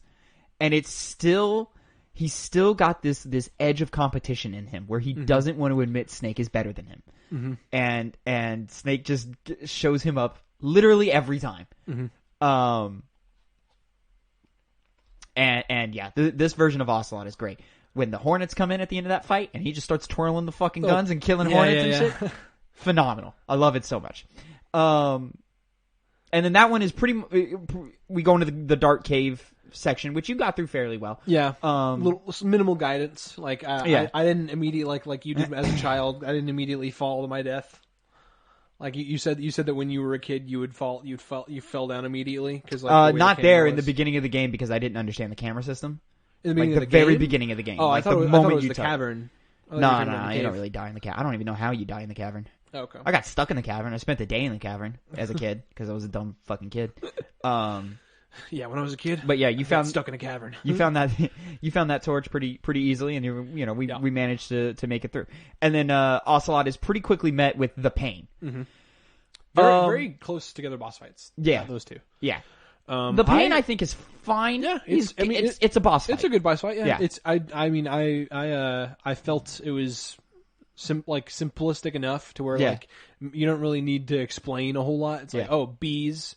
That's bees, it. grenades, and Tommy Bees, guns. Grenades, Tommy guns. Yep, he makes Tommy the Tommy gun out of bees. Apparently, Out of bees, yeah. Or I always interpret it as the bees bring it to him. But from where? I don't know. From his ass? I don't fucking know. Why? So, anyways, so no, you just basically just blast him with a shotgun. yeah, you just and blast him up. clear That the shotgun, bees man. off You and- put that shotgun to Dude, work. the shotgun's the best. It's the best gun in the game. It's It's the best gun in overpowered, the game. definitely. I mean, I still say the trank, but It's so good.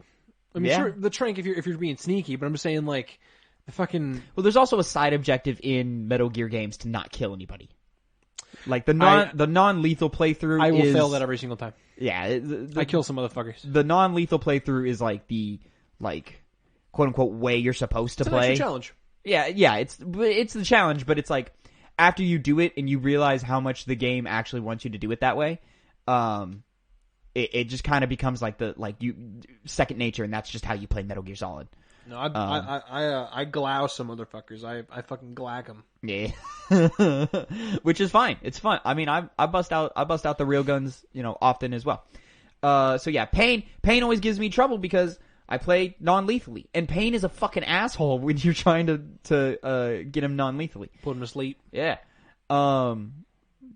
But yeah, you did fairly well in the Pain fight. You pretty much did the same strategy, except instead of just shooting him, you hit him with a trank. Like you basically just You hit him with a tank, but with a trank, but hitting him in the he's got like that vest on, and that vest I don't it just makes it tougher like to hit him. Like Okay. each trank like does just so little damage, so you have to get him in the head, and you have to right.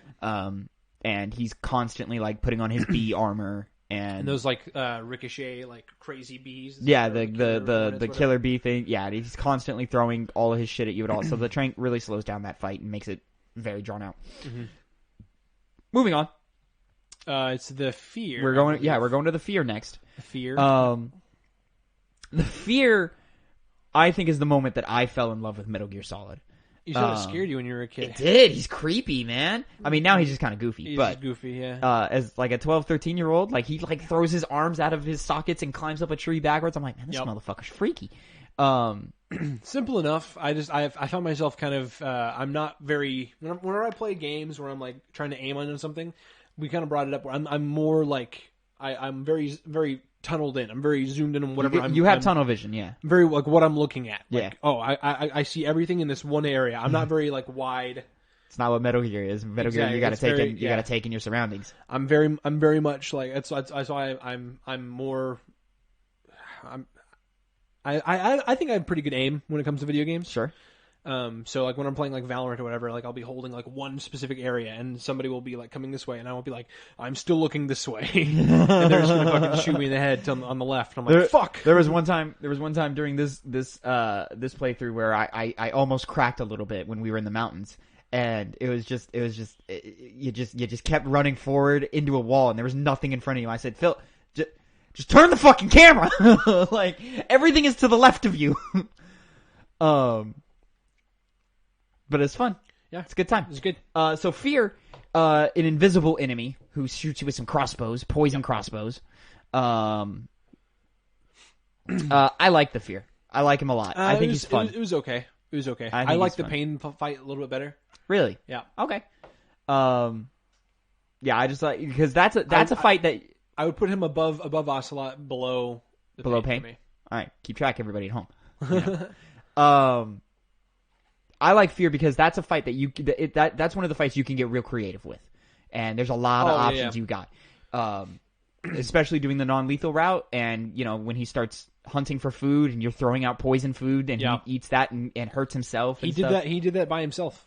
Yeah, he killed a poison frog and then ate it. Yep. I was like, all right, Fear, whatever, bro. And then, but like there's multiple ways to tackle that fight. We played on normal difficulty. Yeah, we did play on normal. Played on normal.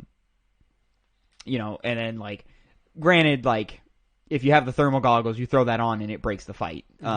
Which I didn't even do. Yeah, I didn't even think about it. Didn't think about it, but you did think about it in our next fight. Oh my god, The end. The end. Legendary boss fight. Most the end. anticlimactic fucking I hate fight. you so much for this. Like, Oh my it's, God. it's such a bummer, dude. As a kid, I spent 3 days fighting the end. Yep.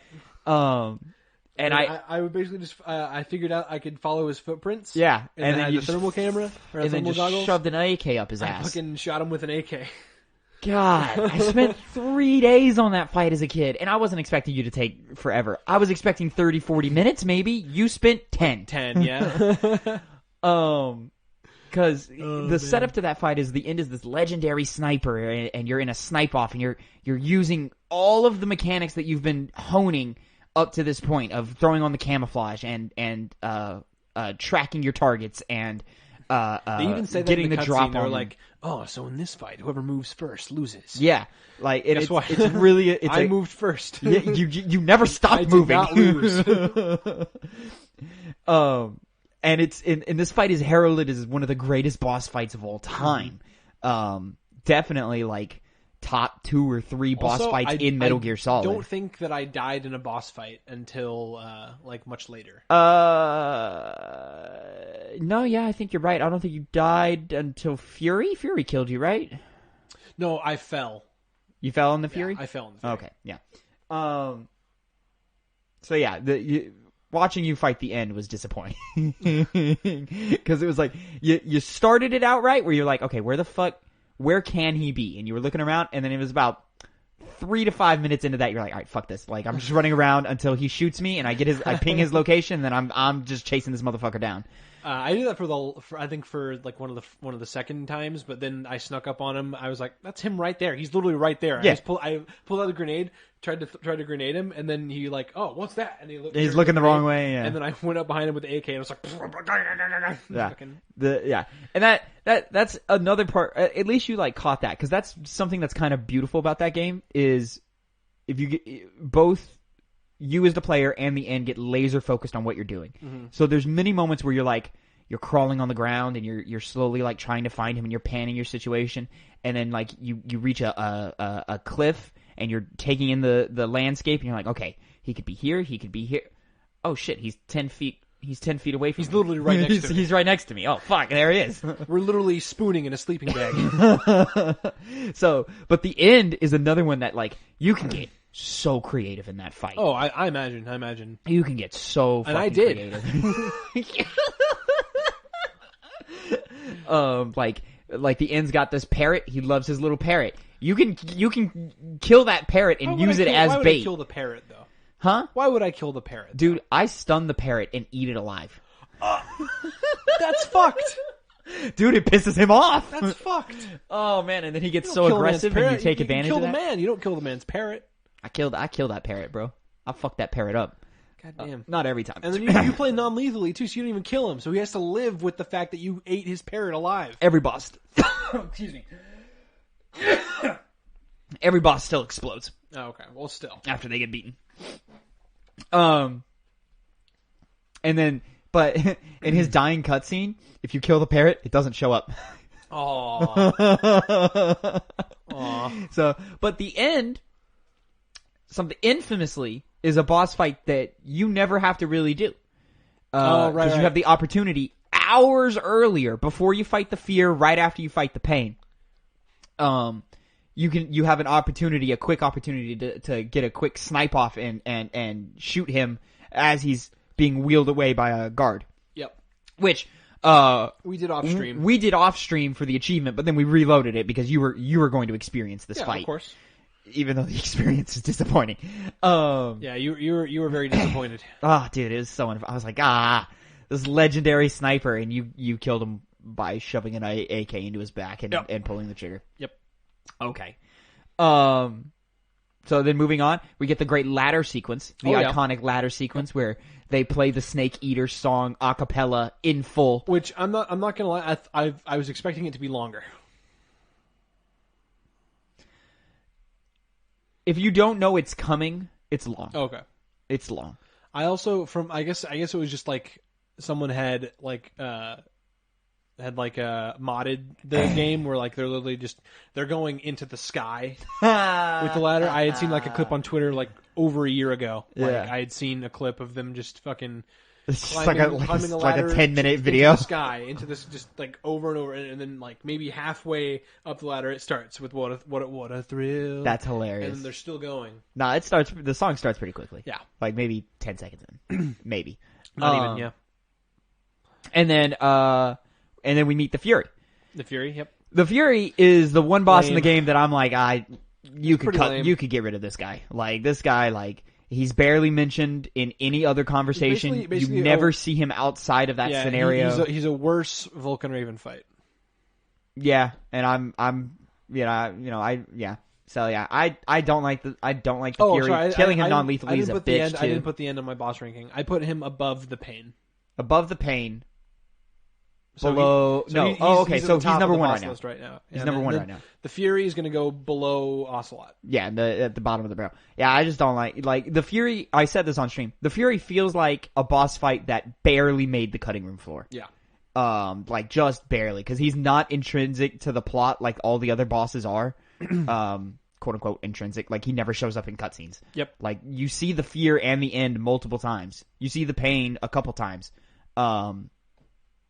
And then of course Volgan and the boss are all over this fucking game. But the Fury is literally like he gets mentioned 5 minutes before you fight him, and then he's and then he just shows up and you kill him, and they don't really talk about him again. He's like an astronaut who likes fire or something. Yeah. It's kind of weird. I don't get it. It's very weird. Yeah, and it's just not very good. I don't like the Fury. And I think and it's literally like it's just like the Pain, except not as fun. It's just shoot him. Yeah. Just shoot him and like avoid him and shoot him. And there's just really not much you can do after such fun fights like Pain, Fear end, and those becoming more and more complex as you're going along. Yeah. You're expecting the complexity to continue to ramp up. Get more and more complex. It kind of does, except for the Fear, except for the Fury, who is just a drop off in creativity, and it's just a fight, and you're like, all right, whatever. Pretty lame. So then, what happens? You go to Groznygrad, you get caught, you leave, you come back, and then you fight Volgan. Well, no. Does the Sorrow not count? Oh, yeah, that's a great point. Let's talk about the Sorrow. Is a Sorrow a boss fight technically? He's an encounter. Boss encounter. He's an encounter. Yeah, he's not a fight though. You just got to avoid ghosts. Which I think is neat that it's more ghosts the more you kill people. Yeah, it's exactly. Which apparently that. You were saying is some kind of lesson, and then right after I passed the Sorrow, I'm just back to killing. I go, here I go killing again, like Crumbopulous Michael. Well, there's a theme there of facing the consequences of your actions and seeing the violence that you've enacted on these people played out in front of you, and how they're suffering in the quote unquote afterlife because of what you've done to them, and they were just dudes following orders, same as you. And it's the fact that you as the player made the choice to do this. And if you go through non-lethally, that encounter is shorter. Mm-hmm. You get through it faster, but because there's less stuff to to go through. Now, granted, it just turns into a lot of walking at the Sorrow as he tries to blast you with his powers or whatever. But very Sam Raimi jump scare. Yeah. But you get to when the bosses show up, the Pain, the Fury, the End. Yeah. When they show up, it takes less time to get to each of them. Mm-hmm. So, and having that experience again on a non-lethal playthrough is a different experience, because it's almost tranquil. I mean, it's still haunting and it's still unsettling, but there's a tranquility to it, to just Snake casually strolling through the water. I mean, granted, the Sorrow is still trying to blast him, but just hearing the fire in the water and the Sorrow's lines, there's something tranquil about it, while still being unnerving. I don't know how that works, but it's how it works. And to like that one moment in 2004, I think expresses the themes of The Last of Us Part 2 better than that entire 20-hour game. Okay, Nakey Jakey. Yeah, well, I mean, Nakey Jakey made a good point. He was like, this happened in 2004, like, so yeah, the sorrow I love, and I love that it's not a boss you fight. Yeah, it's just one that you have to make it past. Yeah, and I love that. I love how it ends, because that shit, I was so confused as a kid. And I think I had to look up a walkthrough to like figure out what the fuck I'm supposed to do, because you die at the end and then you just use the revival pill. Oh, right, the revival pill, yeah. And I had never done that in my playthrough, so I was like, what the fuck? So I had no idea that if you just pull left trigger, and then like I like how even you got to it, and I was like, okay, just don't hit continue. Don't hit it. Because you were like, that was supposed to happen, right? And I go, yes. Don't hit continue, because then we have to do it again. God, that would suck to have to go do it all I did it again. like 4 times. Like, I tried walking. And you weren't doing non-lethal. No, I was not. Yeah, you're a little kid. No, I was killing people. So yeah. So then leaving the sorrow, Snake returns to Groznygrad, plants the bombs, and then we fight Volgin. Volgin, this was the first fight where I was just like, I'm gonna just let Phil play around for a little bit. It was kind of interesting. And I'm going to let him spend his first life just kind of doing whatever, and then I'm going to start giving him cues on what to do. So the whole like front shield was like, okay, I didn't quite understand that he was just blocking stuff. Clearly, because you just kept ramming your head against that wall. I was like, okay, so I kept trying different weapons was the thing. And I would try like, the pistol, I would try the AK, I would try the shotgun, I would try fucking just hitting him with my fists. None of it worked. None of it works. And I ended up dying. Yep. And then you're like, hey, go behind him. Go behind him. And I was like, okay, so I just have to hit him in the back, and then not hold guns when he's also, like, firing. Yeah, and I was also like, hey, and when magnetizing. he uses his electricity, like, put your gun away. Which Volgin even says, put away your gun. Yeah, so it's to kind of like try and cue you into that. So Volgin is actually a fun fight and deceptively complex. I to be honest, wasn't really a fan. Really? Volgin fighting him. Ah, interesting. Not really. Interesting. I was like, this guy's like the big bad of the game. And it's kind of like. I think he makes up with it for how long you have to fight him post that fight with the Shagohod. But I enjoy that fight because, yeah, sure. It comes down to, okay, just put your guns away and then like pull them out and shoot them in the back. I would put Volgin. Are you ranking the sorrow? No, because it's not really a fight. All right, it's an encounter, I guess. I mean, sure, I'll put the sorrow above the pain, maybe. Right under the end. Yeah, under the end. Okay. I would put Volgin, at least like phase 1, like the actual like fight where you're fighting Volgin. I would put that below the sorrow, above the pain. Really? Maybe.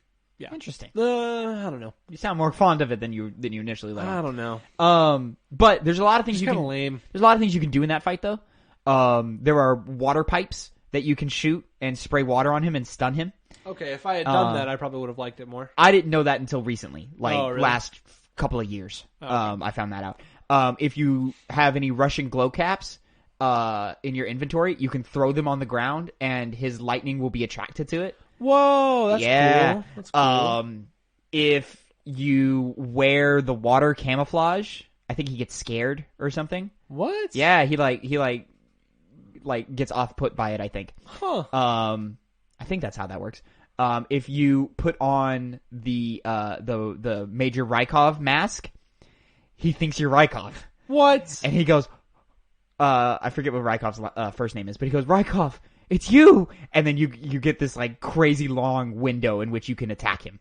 What? That's nuts. Yeah. That's cool. Also, I do like that fucking Kojima's like, oh, you guys didn't like Raiden? Guess what? Guess what? He takes the piss out of that Raiden character in this game. It's very funny. Yeah, so I enjoyed the Volgin fight. If you do it as just a fisticuffs fight, it's very hard. Oh, okay. But it's enjoyable to do that as well. But yeah, that's usually one where it just turns into me just abusing those tactics that I just laid out in front of you, yeah, and then just hitting him with the trank a couple times and he goes down. The camouflage you get for him, I think it's the only one we didn't talk about. It's literally just the USSR flag. What? As a camo. I think it's half USSR, half American flag. Oh, okay.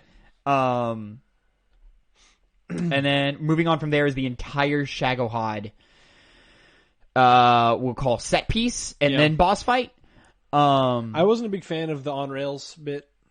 I didn't think you would be. It's not very interactive. It's mostly just shoot the guys. Yeah, it was very arcade on rail shooter. Yeah, and it's fine, but on repeat playthroughs, it does turn into me just holding down. Yeah. Because you get the Patriot on New Game Plus, and the Patriot has the Patriot is infinite ammo, and you don't even have to reload it. So it literally just turns into me just holding square and just shooting, just kind of biding time until the encounter is over. Yeah. But I do enjoy when we get to the actual fight. I do enjoy the mechanics of the actual fight of the Shagohod, of the physics of like, okay, Eva is driving this way, if I did enjoy like the Eva driving around, you shooting the corresponding tread, the tread. That's right. I was looking for the word. Can get around to the back of it and get a nice hit on it. I did like that. I would put the Shagohod Volgan probably above, like definitely above regular Volgan. Mm-hmm. But yeah, I think probably I don't know if I'd put it above the end or not. I'll say my list is a little different, but well, obviously you have the end at the top. Either the end or the boss I have at the top. Oh, okay, that's fair. Yeah, I really like the boss. The boss is good. Yeah. So yeah, just moving on from that, you beat the Shagohod. Volgan turns into popcorn. Yeah, then there's another on the rails. And then it's another motorcycle chase sequence until you crash. And I want to go ahead and pause here and talk about this. How did you feel about the escorting Eva, a wounded Eva, through the forest? Wasn't that bad. I hate you that. You kept talking about how like terrible it is. I hate it, dude. I had like minimal issues. Yeah, I know. Maybe it's because you're playing on normal. It's been many years since I played on normal. And I often try and get a complete stealth playthrough. But I hate that. I hate that encounter so much. You were like, oh, they're gonna come behind you and they're gonna catch you. They come behind you and they come fast. I tossed 2 stun grenades and I would have been out there without even getting caught if I knew where I was going. Did you know where you're going? If I knew where I was going, I wouldn't have even gotten caught. See, now it made me feel like an idiot, and that's why I'm mad about it. Because I only got caught like once. Yeah. And then once you get past that first map, it's fine, and it's just okay. I know where the guys are, so I'm gonna just knock them all out. I wasn't expecting them to be like hiding. Yeah, that's cool. That area of the map still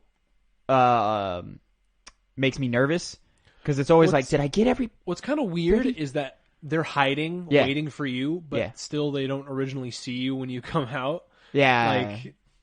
It's kind of weird. I mean, yeah, it's just the fact that the rules of their vision are still the same. Yeah.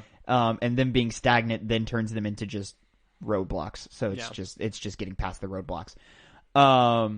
You'd think they would just like ambush you, but then the big one, the boss. I did surprisingly well without even knowing the cheese, like the camo thing. Like I did a couple of like the martial art fucking cancel or whatever. Like you did that the first time it happened. You did it by accident. Yeah, and I was like, oh, you did it! Wow. I'll say your first life because like Volgan, I just kind of let you go. And then someone had hopped into chat and said, "Yo, you can just do this," and I said, "Chat, chill. Wait for him to die." Before I died. Yeah. And that first encounter, you were struggling. You were like, "How the fuck? Why?" None of the bullets aren't working. I don't understand. Yeah, I was like, how is she blocking bullets? I don't get it. Yeah. As a kid, I thought it was the fucking drum barrel. Yeah, you were like, oh, it's a drum barrel. It could block bullets. It's a shield. That's so stupid. You're a stupid kid. It's fine. I was a stupid kid. Yeah, I love the boss. I love that fight. It's a very good fight. Because like the other ones, it's another one where you can there's a couple of different ways to handle it. Not as many ways as some of the other fights, like the End or the Fear or even Volgan. Mm-hmm. But yeah, that one, I always do a fisticuffs fight in that one. Unless I'm going for like a speed run or something, and then I'll bust out the camouflage and I'll bust out the sniper and cheese it. But yeah, I love the she comes at you, you counter her, you throw her to the ground, you beat her up a little bit, and then you run and hide while she just unloads with the Patriot, and then it's the stalking in the grass and getting close and trying to get up on her. Very God, cool. I love that. Very fight. cool fight. You don't know this. In that arena, if you try to capture every animal, there are 3 snakes in that area that are only in that area. What? Those snakes, Liquid, Solid, and Solidus. Oh, it's so stupid. That's so stupid. It's cute. It's cute. It's cute. Kojima just loves sucking his own dick. Yeah, a little bit. He's up his own ass quite a bit. So yeah. And then I guess we can talk about that last final encounter with Otacon with the juggling the guns and picking the right one. Ocelot? You said Otacon. Oh, Ocelot. Fake yes. fan. I know. Yeah, he's not even in this game. Remember when Otacon, he flipped the guns around and he played Russian roulette? And he pissed himself and cucked his dad? Oh, Jesus Christ. Yeah, so Ocelot decides to have one more fight. It's not over yet! Snake! And then, they tussle a little bit in the cutscene, and Ocelot's picked up a few new moves. And then they do the little Russian roulette juggling thing. How'd you feel about that? It's fine. It's fine. You were mostly looking for it to be over at this point. Yeah, because I was like, what? Just end. Yeah. Like, there's so many times you can just end. Like, there's something about a story. Yeah. About knowing when to end it. Yeah. Kojima doesn't seem to know. No. I think this is probably nostalgia talking. I love this moment because it is, and I think it's because it's tied to the character. This is something Ocelot would do, or this version of Ocelot would do. He would be chasing Snake to the bitter fucking end to try and one-up him. Just once. He just needs it once. And then all of his defeats in the past are I do like that there's like multiple little endings to that little bit. Yeah, in case you told me. Yeah, if you pick... I got one of the good endings. Yeah. So if Essentially. it's a so he puts one bullet in one gun, and then he's got another empty gun, and then he I'm surprised juggles actually those two I guns. guessed correctly because I was trying to keep track. Yeah. And then there was one point where like he did like a bunch of shit at the end, the very end. Yeah, he throws it behind his back twice. Yeah. And And then you're I was like, I think it's this one. fuck. Yeah. So yeah, you got it. You picked the right gun and you shot him. Does it change what gun it is every time too? It's dependent on difficulty. Oh, okay. So the normal one's always going to be on the left. I guess the normal one is always on the left. That makes sense because I'm always playing the game as a kid. I played like the first 100 times I played it. I played on normal, and I was always like it's always the one on the left. And then now I play on hard every time I play, and I'm always like the left. Oh, I'm wrong. Fuck. So yeah, so like there's 4 different endings to that scene, and you were like, how are there 4 endings if there's only 2 options? Yeah. And I go, well, yeah, there's the 2 options of you either picked the right gun or you didn't. In which case, you either shoot Ocelot or Ocelot shoots you, and then it's a blank. The bullet is a blank. Or if you pick the right gun, you can shoot and miss on purpose. Or you pick the right gun and you just let Ocelot shoot his empty gun 6 times, and then and then there's 6 shooters, and then he goes, "Oh, I lost." Okay, so that's always fun and cute. Like then technically wouldn't there be 5? Because I shot and it would have hit Ocelot. Yeah, you did. Yeah, that's one of the 4. Is you shoot him? There's also one where you miss. Yeah, you shoot him. He shoots you. You shoot and miss. You let him run out of shots. Right, but I didn't miss. Yeah, you shot him. Right, but that was the first thing I said. Oh, I missed that. You shoot him. He shoots you. You shoot and miss. You let him run out. Okay. Yeah. So that's all it for boss encounters. Overall gameplay you enjoyed. We talked about it already. Yep. The how to approach a situation, the creativity in which you can do, and all the viable options you have in this game. Talked about things like capturing poisonous animals. I was racking my brain the night we finished. Yeah. Trying to think of like, do I have any legitimate gripes with the game? And I don't think, other than like little nitpicks, like obviously he was like, oh, this is a thing just for the time, or like, oh, I wish that There wasn't so many menus that I have to flip through. Like, Sure. I really don't think I have any. The control scheme is a little cumbersome. That, I mean, sure, but I'm just saying, like, it's always been cumbersome. Yeah, it's just how it's been. Yeah. And that's not a gripe with this game in particular. It's a gripe that I have with the series. Yeah. Which is different. That changes 4 on. So I legitimately don't think I have, other than like small nitpicks, I don't think I have any gripes. Nice. Like, I really like this game. God, I fucking love yes! And I would say I have a pretty good retention of like what the story is. Well, let's go ahead and jump into some of that then.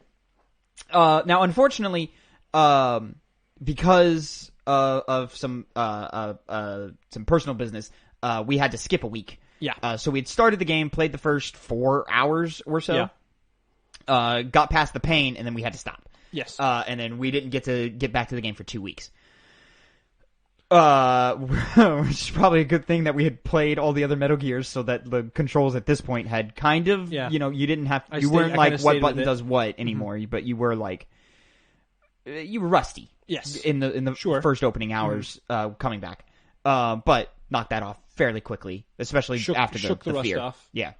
So yeah, let's go ahead and get into the story. So you start. What do you remember? So, okay, so you're dropping in off of a fucking Halo jump. Halo jump, right? You're doing it wasn't like the world's first Halo jump, is that what they said or something? That's what they say. Whatever.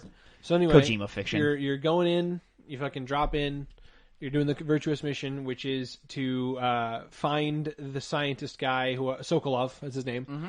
Sokolov, and who wants to defect to America. To America. So you have to go find him. You have to link up with No, you don't link up with Adam and Eve until after. Yeah, that's after Snake okay. Eater. So yeah, so you're trying to find Sokolov and bring him home, or bring him to America. His family is already in America. Yes. So you go find him. You are bringing him back, but when you start the mission, you're introduced to your support team. Who's on the radio that you're always... So you have paramedic. Paramedic. Who's called Paramedic. Yeah. Which is really stupid. She's great. I love Paramedic. She loves movies. True, she does like movies. You've got... Major Tom, who later becomes Zero. Yep. And then you have Sigint, who I never called a single time. Sigint comes in Operation Snake Eater. In Sigint's place is the boss. Really? The boss is on the radio with you. And this is where remember that. This is because we had that break in time. Okay. This is where that entire relationship is established of the boss's a mentor figure, and Snake doesn't know going in that the boss is going to be part of this. And he goes, "Wait, where the fuck have you been?" Like, yeah. And then when she starts talking, I'm like, "Oh shit, that's Diane Simmons from Family Guy." You ruined that for me. I hate that's a piece of information I have now. I have a fucking ear for voice actors, dude. But her tone is so different in this game. Like, I don't know. I never would have connected those two until you pointed out. Her tone? It's not. Nah, her Diane Simmons is way different than her boss. I mean, it's the same voice, but it's like... I mean... The way she speaks and the way she... There are some lines that she delivers that I could literally see Diane Simmons holding papers in front of her on a newsstand and looking into the camera, reading a teleprompter or whatever. I'm literally... Like, I can literally... It's probably just when we get to the... When we get to just her exposition dump backstory. Yes, I can hear it. 1935. I'm like, all right, whatever, boss. So boss is the Snake's mentor. Yep, mother. Well, not mother, kind of a mother figure. Kind of a mother figure, yes. But Snake keeps saying it runs deeper than that. He never is able to describe the relationship he actually has with her. There's love there, but it's not like romantic love, but it's just those three that are in the versus mission, right? Yeah, it's just those three. So then you get Sokolov, you start bringing him back, but then... You're interrupted by... the boss. The boss, yep, on the bridge. He's not supposed to be there. What the fuck? So, and then the boss informs Snake, hey, I'm defecting to the Soviet Union. What? Volgan arm. They introduce you to your rogues gallery of villains. The end is there, the fear's there, the pain's there. Volgan's there. And then, boss breaks Snake's arm, throws him off a cliff. Bridge, yep. Snake grabs the bandana off of her head and, uses it as a sling and stuff. And then what happens? What is important that happens immediately after that? Immediately after is Volgan. Volgan has this rocket launcher that the boss gives him, and the Davy Crockett, and he launches a fucking nuke on his own country. Yes, sir, he does, with an American nuke, so that they think the Americans have nuked them. And this is 1964, so right in the grip of the Cold War. Yep. So this is really bad. So Cold Snake War about to be not so cold. Also, in that scene where they do the tutorial for the cure menu, little quick, I guess you could call it an Easter egg, but it's really just a detail that is tied into the overall story. You can just look over to the left and you see the Sorrow's the skeleton, Sorrow's skeleton. Oh, I didn't know it was the Sorrow at that point. Yeah, I was like, hey man, go first person, look over to the left. There's just a dude there. You're like, that's weird. And then like 10 hours later, you were like, I was like, oh shit, that's the thing I saw in the beginning. Yeah. So then you're Snake is you're in the fucking woods for like 2 weeks, whatever, right? I mean, no. I mean, they bring you home. They've got a a right. They have that like montage where it's like they do the Snake Eater thing. And and then we get the greatest fucking Bond intro of all time. You say greatest of all time, but it was good. I like the music from the second game more. Like the intro music. So wrong. I like because even the tracks that come back from 2 are better in this game. Yeah, it's a great song. But I mean, like the alert theme is better in this game. The caution theme is better in this game. I fucking love this game. It's good from top to bottom. So that's the virtuous mission. That's the virtuous mission. Snake Eater Operation Snake Eater starts. Mm-hmm. Snake is tasked to do what? Tasked to recover, or either destroy or recover the missile launcher, mm-hmm. to destroy fucking Shagohod, mm-hmm. Which is a it's a tank that can launch ballistic missiles from anywhere on the planet. Honestly, and hit pretty well like thought out. Like obviously not realistic is the wrong word. Sure. But like the way that it would launch it makes somewhat sense. Of just putting a fucking space rocket on a tank. It moves really fucking fast, and then it uses that momentum to launch a nuke. Nuke without having to have that first stage of the rocket. Yep. Which is really space. Yeah. So you don't have to have the big fucking silo. You do all that. And then in the lore, it's such a clever precursor to what becomes Metal Gear. Metal Gear, yep. You know, the Shagohod technically not Metal Gear because Metal Gear is something on 2 legs. It's on 2 legs, yep. But it's so clearly like, this is where that idea comes from. It's just a big turtle. It's a big turtle. It's a big old turtle. So yeah, destroy Shagohod. Destroy Shagohod, kill the boss, recover or destroy the Davy Crockett, and get Sokolov again, right? Get Sokolov again. Yes, sir. So then you start. We're working our way through. Yep. You know, we're talking to people. Boss interrupts you again. You have to meet up with the NSA defector, Adam. Yes, you got to meet up with Adam. The NSA codebreaker who is pretending to be those 2 NSA codebreakers who defect to the Soviet Union. Real people. Oh, really? Yeah, real people. Real men who did that. I don't think they were called. They weren't called Adam and Eva. But all you're given is Adam. Is the name Adam? Yep. And then password of who are the Patriots and Lali Lulelo. It's a nice little self-referential thing. There's a lot of great self-referential things in the codec calls. I still think Lali Lulelo is stupid. Oh, it's so good. I still think it's a stupid name. It's dumb, but it's fun. And then when you go to try to meet Adam, you don't. He's nowhere to be seen. Then there's this mysterious person on a motorcycle that's like flashing you with the headlights on the motorcycle. And you give her the code. Oh, who are the Patriots? She doesn't know it. Say shit. Yep. But then GRU soldiers pop out and she kills them all. Yep. So now we trust Eva, the other NSA codebreaker defector who's here. And you know, Hideo Kojima, he's not what I'd call a feminist. Because every single first person shot that you can choose to like go first person in, just tits. It's literally just her fucking shit, her tits. Her chest just right out there. Yeah, her big old chesticles right. I mean, 2004 is a different era of gaming. Like women are objects. Women's portrayal in gaming when is did Metal Gear very Solid 5 sexualized. come out, Tavin?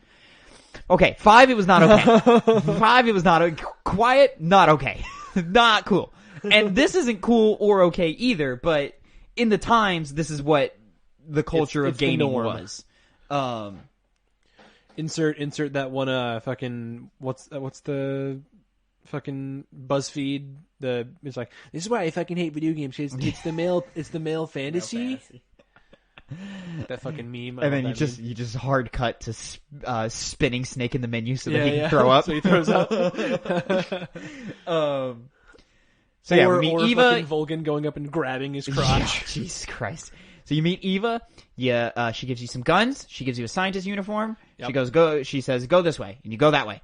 And then, there's an encounter with Ocelot. Yep. We go through the boss fights. Yada, yada, yada. And then as we get further, and then just to skip ahead, because we don't need to give this story beat for beat. Where do you think the next major beat happens, Phil? Okay, so after we meet Eva, and then it's pretty much like we're sneaking, and then I would say Granin is probably the next big beat. Meeting Granin. Oh, the guy dude. The guy that gives. He's like, oh, I like your shoes. Yeah. Or you say that. Yeah. And then he gives you all the info about like, oh, I would never defect from my country. I love Russia. Yeah. Yeah, so Granin is the guy, in terms of lore, is the guy who basically invents what Metal Gear is. Yeah. But it's a bipedal walking battle tank is so ridiculous that laugh at him. He gets laughed out of the science community or whatever, and then Sokolov comes in and takes all the glory with the Shagohod. And then Granin kind of points you in the right direction, gives you a key card, helps you out. Yep.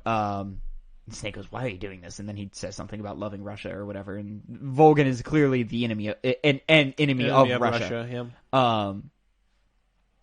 And then, we're going forward. We're fighting bosses. What happens after Granin? I want to jump to the mountains is the next thing. And our meeting with Eva again in the mountains. I think that's true. Where we start talking.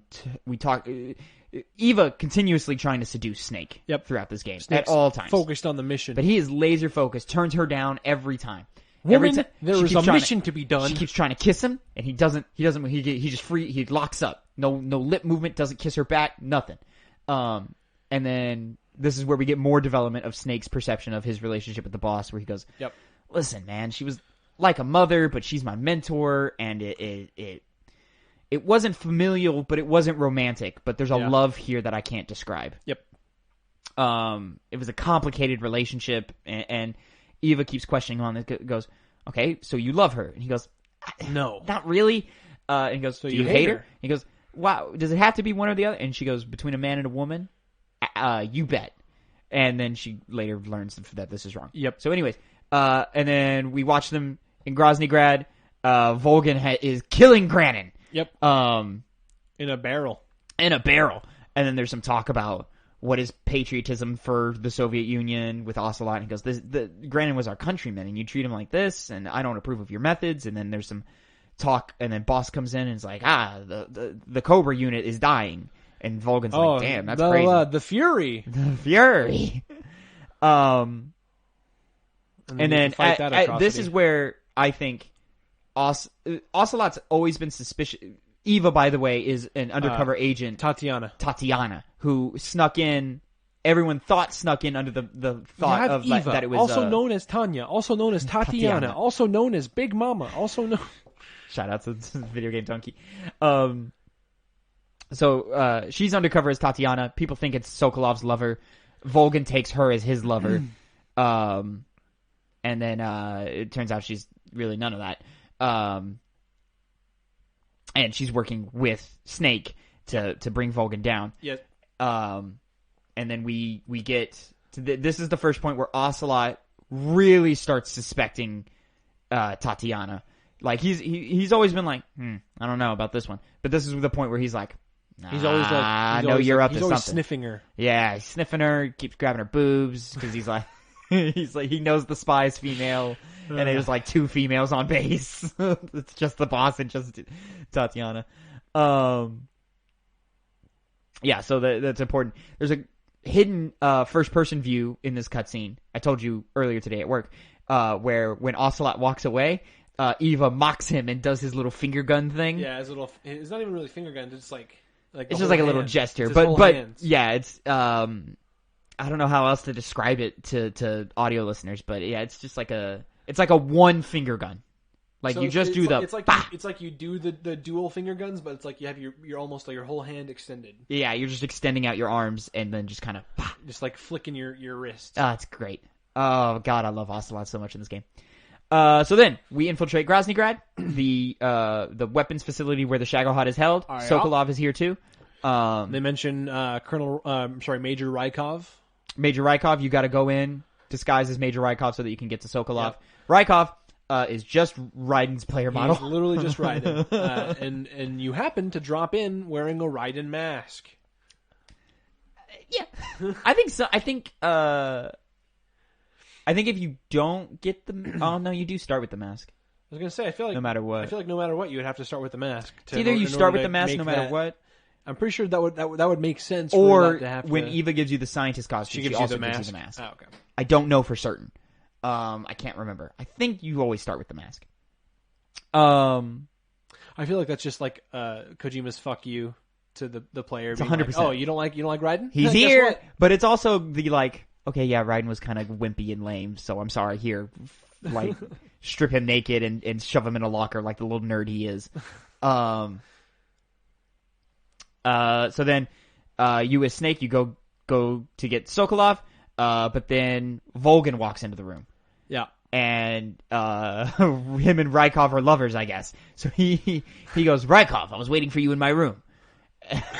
And goes, He grabs him. And then he grabs Snake by the balls and goes, yeah. Oh, wait, you're not Rykov. I don't know these balls. So then, Boss comes in, beats the fuck out of Snake. Yep. Volgin tries to kill him, beats the fuck out of Volgin.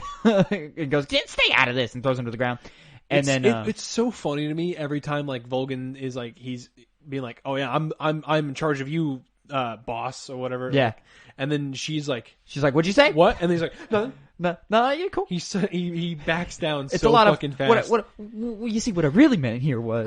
Was that the... Oh yeah, that's the same bit where there's just three men on the ground hurt, and the boss just standing over all three of them.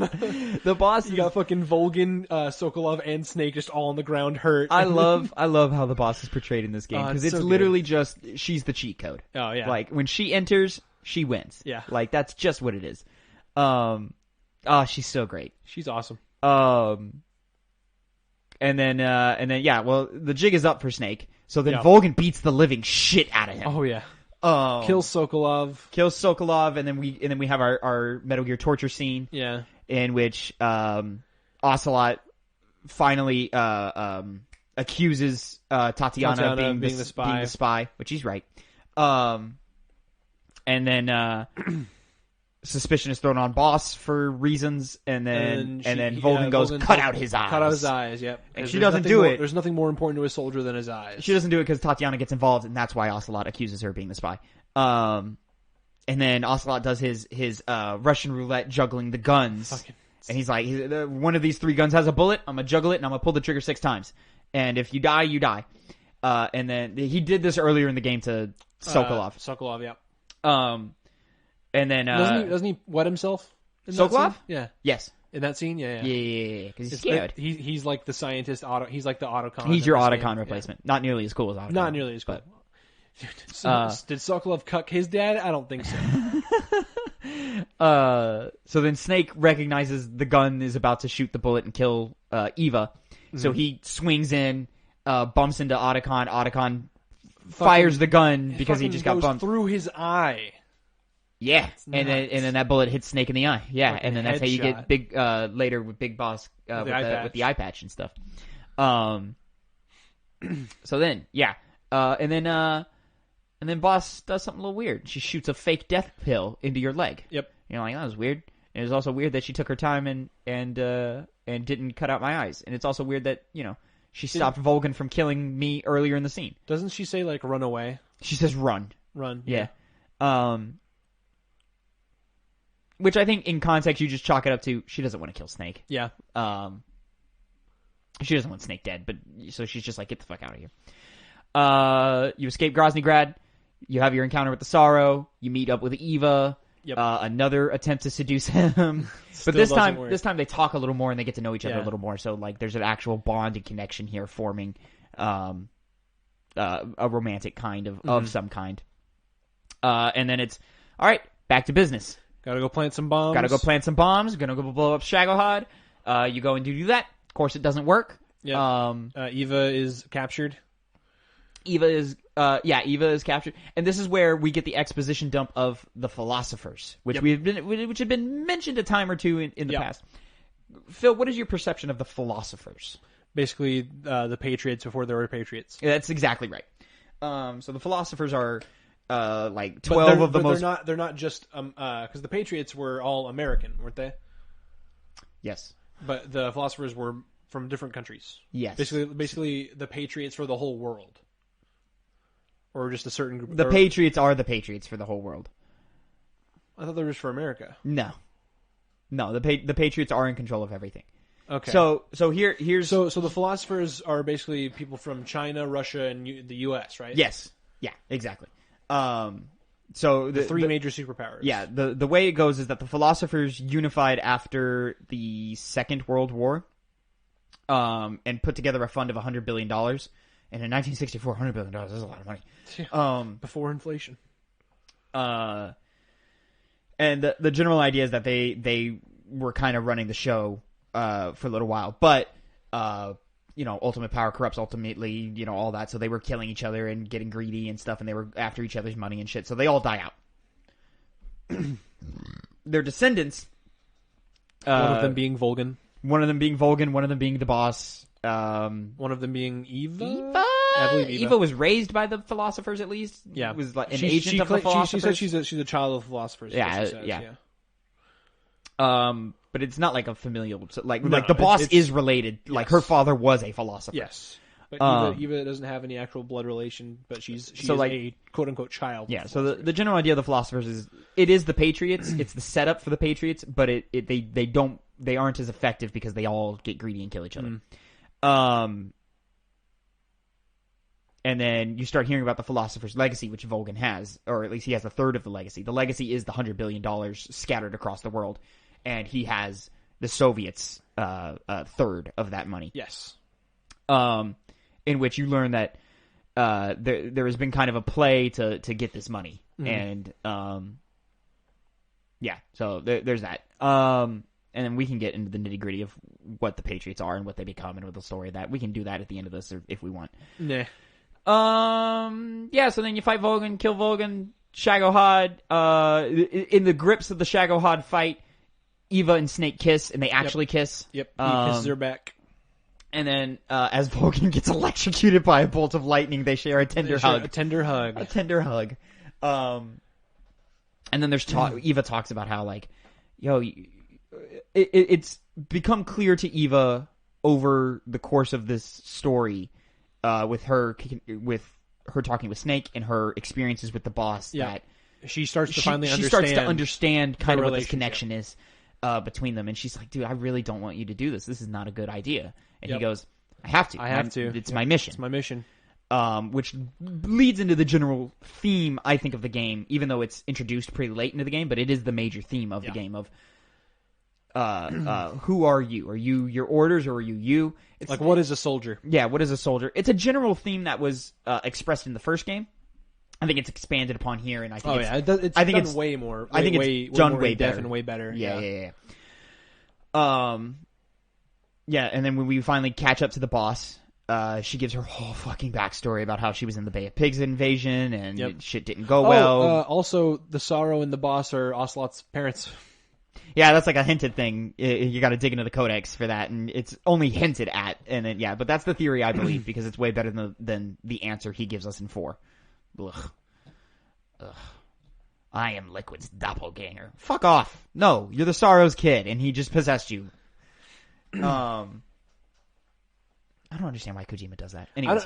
He doesn't refute that he's the Sorrow's child. He just says he doesn't. That's not why. It's the thing of, like, you give us an answer, and then years later you give us a different answer, and the different answer you give us that's more definitive, a more definitive answer, isn't as interesting.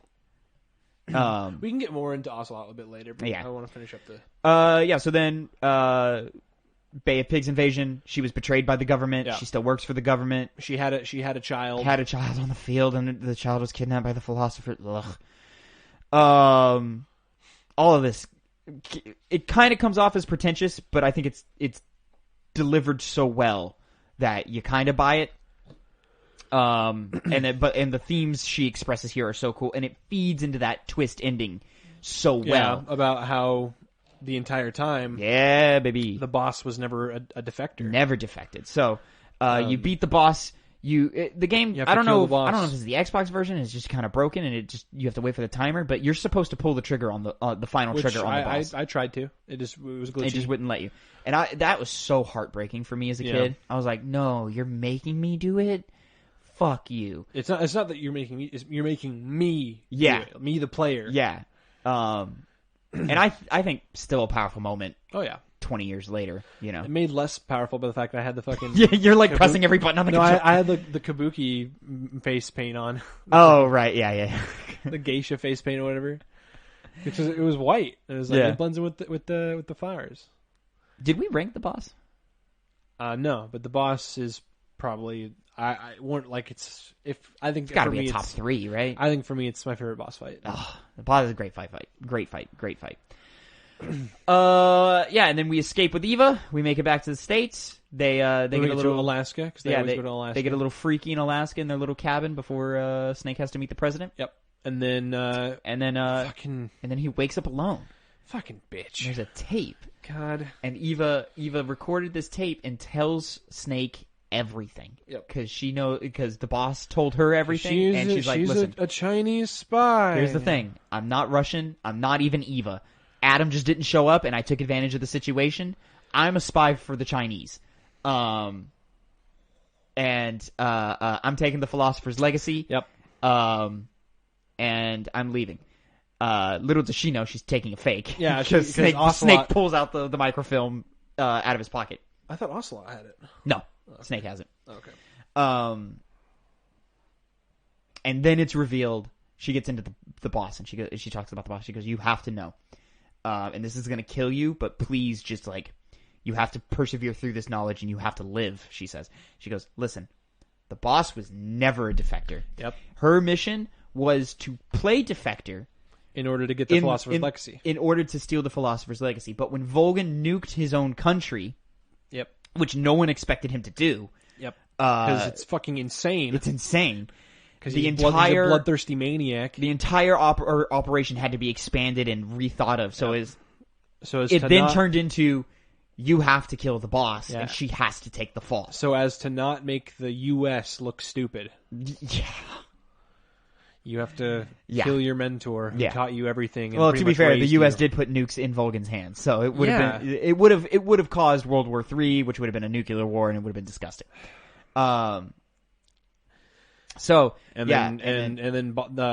You're awarded the title of Big Boss. Yeah, it's so good. Anyways. And Big Boss is now super disillusioned. He doesn't believe in America. He doesn't anymore. believe in what he's been fighing for. Yeah, and it feels like he's wasted. It's crazy after this switch. After this twist is revealed, Snake doesn't say another word for the rest of the game. And it's just quiet. Granted, it's all over Eva's narration so that we can have our powerful salute the grave moment, but he doesn't even, he's not even talking to other characters in the scene. Yep. And we cut into scenes and people are talking. He almost doesn't even shake the president's hand. Yeah.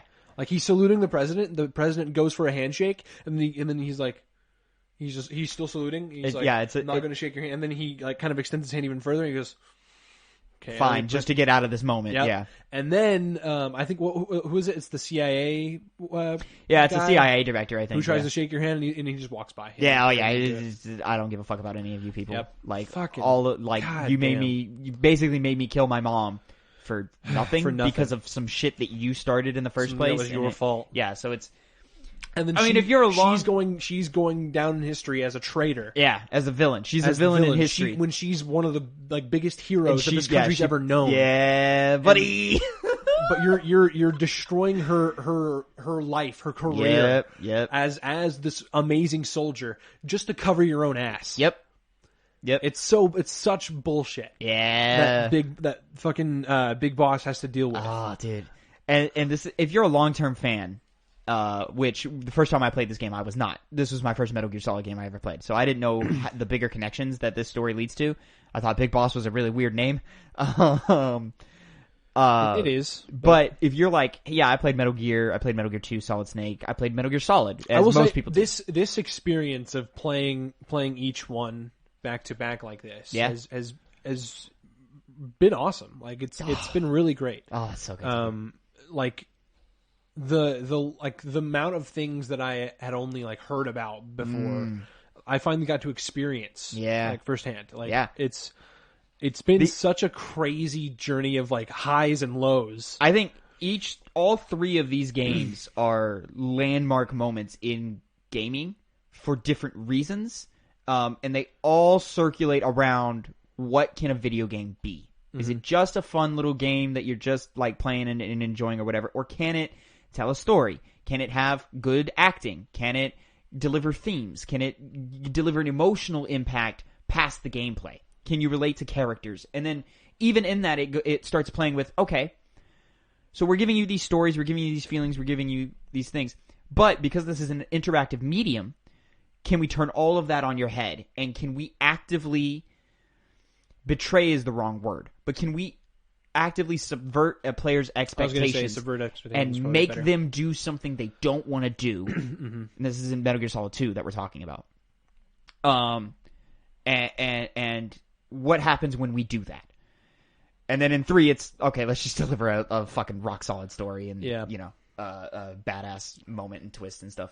So like, if you're a long term fan of the series, playing 3, Snake is going to turn into Big Boss and he's going to be the villain. He's going to turn into a villain. Yeah. Well, a villain. Well, is he a villain? Is the thing? We start graying up. There's a huge gray area where, like, from Solid Snake's perspective, yes, he's a villain because he recruits kids into his army. Yeah. So he's not a good guy, and nearly starts nuclear war multiple times. But he from Big Boss's perspective, though, he had given so much of his life to this shitty country who betrays his mother, essentially, who basically robs him of being like, I was taught by this amazing soldier, this amazing woman helped me accomplish all these great things, but then you made me betray her, and you made me kill her. Yeah, dude, I hope you play Peace Walker one day. Because Peace Walker really just expands that Big Boss story and where he goes from here. And it really, I love this game, and Big Boss is my favorite character in the series off of this game alone. But where they take him in Peace Walker is phenomenal, I think. Peace Walker, close second. Isn't that where you meet Miller? Yes, yeah, that's where you meet Miller. Yeah. Who dies off screen? Yeah, but oh god, I fucking love Peace Walker's great. Peace Walker is different in every way. Comparing the narrative of 1 and having, like, I mean, just Metal Gear Solid, and then having Metal Gear Solid 3, like, fucking you go from brother to fucking Big Boss. It's so fucking. It's such a fucking It almost looks like oh, Kojima had a plan the whole time. It almost looks that way. It's clear he didn't. He was making it up as he went along. That's one thing I fucking can't stand. Is like, you get people that make these huge narratives that go on for years and years and chapters upon chapters, and then they're like, that's part of my entire original vision. Yeah. I don't think Kojima ever. Kojima's always been adamant with every game installment of this is the last one. Is he not? He's not like J.K. Rowling. No. Okay. He did not want to. It was he was not into the idea of making sequels ever. So for this to him spend 40 years, crafting this narrative, or 40 years. About 40. No, it hasn't been 40 years. Well, yeah, the first Metal Gear is what, early 90s, 80s. There's no way. MSX. How old is Kojima? Gear. Release date. Kojima's in his 50s. Oh, yeah. July 20th, 1990. That's Metal Gear 2 Solid Snake. When did Metal Gear happen? 1987 Metal Gear happened. He was born in 1963. He's 57. Yeah. That Holy was a piece shit. of trivia I learned this last week is he wanted Snake Eater to take place in his birth year. Oh. But he wanted the Cuban Missile Crisis to... So he had to go to 1964. So he had to go to 4. But I think one of the operations takes place on his birthday or whatever. I think. I forget. Anyways, yeah. So, yeah. And then that... Oh, God, I love that theme of what is a soldier and, is it his orders or is it the man and then behind he goes uniform? from that whole thing of being this commencing virtuous mission. I'm doing this. Yeah, I'm the guy. I want all of this to stop. Yeah, I want to create my own place. That really becomes his journey in Peace Walker. He goes, listen, if I'm like this, there's got to be more. There's got to be more like me. So he establishes Soldiers Without Borders, I believe it's called. Yeah, it has some other name. It's got a Spanish name or whatever, but it translates to Soldiers Without Borders. And then he starts building the early settlements of Outer Heaven. It's SOF. XOF. SOF. Oh, yeah, that's right. It's soldiers... SOF. I don't know. No, it's a different language. It's not that. I'm trying to remember. You got to look up Peace Walker. Yeah. So then we started building to this idea of Outer Heaven, a place where disenfranchised soldiers can go to live, and people like Snake or people like Big Boss rather are they are always fighting, and they, for whatever reason, that's just their fate, and they're just always drawn to the fight. Yeah. So this is kind of like a place where soldiers can not be, tied down by legislation and politics and patriotism and loyalty to a flag, but more loyal to ideals. Yeah. And who they want to be. So, it really quickly it's very clearly like, okay, I see where you're coming from and I see what you're trying to do, but it very quickly becomes, you start recruiting kids into your army, dude, and then you start building nukes. Like, what are you supposed to do with this? And then you start kidnapping the president or whatever. I forget what the plot of the first game is. So yeah, that's the plot of Metal Gear Solid 3, more or less. What did you overall think of the narrative here this time around? I thought it was pretty good. Pretty good. Yeah, it's pretty good. It's a good time. I really like it. I liked. I'm still looking up. For whatever reason, it's bothering me that I can't remember what the fuck this fucking organization was called. It really doesn't matter. It's bugging me though. I need it. So Phil, yeah, do you have anything else left to say about Metal Gear Solid 3? Any closing thoughts here? 9 out of 10. I'm with you. Yeah, probably. Yeah, that's probably where I put it. 9 out of 10. I want to go 10, but that's nostalgia talking. Peace Walker, military San Frontiers. MSF. That's right. MSF. I can't believe I forgot that with the fucking 60 hours I put in the Peace Walker. Yeah. I think we both found it at the same time. Yeah. I found it a lot faster because I knew what to search for. Well, yeah. I was going through Big Boss's wiki. So yeah, I love Metal Gear Solid 3. I'm so excited. It's very, very good to finally have you played it. I'm so fucking ecstatic that you loved it. I'm excited too. Because next week, oh god, we begin Kingdom Hearts 2. 0.5 Final Mix, whatever the fuck it's called. Kingdom Hearts 2. I'm gonna go in open-minded. I'm gonna go in. I promise you will have a much better time. I hope so. Like with gameplay alone, because the story is still bad. Oh, I'm not expecting anything narratively from this story. Story's still bad, but gameplay phenomenal. Well, we're gonna find out. And plays significantly better. Phil, yeah, this has been After the Hype. It certainly has. We've been talking for goddamn nearly an hour and a half. Yep. About some Metal Gear Solid. Yes, sir. It's a great time. I love talking Metal Gear. This is why I was down with making this show with you, so that I could just nerd out about Metal Gear Solid 3 for an hour. God, I fucking love this fucking franchise. God, it goes into such shit after this. Only goes down from here. Oh, Peace Walker's a great game, but Okay. 4 you're like, this is a mess, and then 5 is a fucking blech. No, we're not I own 5. Yeah, I don't know. Yeah, okay. I'll play it. Sure, play it. It's fun. You should play Peace Walker. You should absolutely play Peace Walker. Peace Walker's a good game. It's different because it's built for a handheld. I don't think it exists on Xbox. I played it on Xbox. Did you? Yeah. Okay. Anyways, so this has been After the Hype. You can catch us little occasional breakout episodes, depending on how long it takes to beat our hype game. Hype, twitch.tv/2pennygames, Tuesday, 1 p.m. We put this out as a breakout episode at 8 a.m. Tuesdays as well. So if you're listening, you're listening. We're live right now. Come watch it. We're probably live. Well, maybe not yet, but we're going to be live soon. If you're watching, well, there's no way anybody sets their alarm. Oh my god, I gotta listen to After the Hype right now. I gotta do it. Or you caught the podcast the day before, and this is tagged onto that. So, anyways, thank you so much for listening. Come watch us at twitch.tv/2pennygames.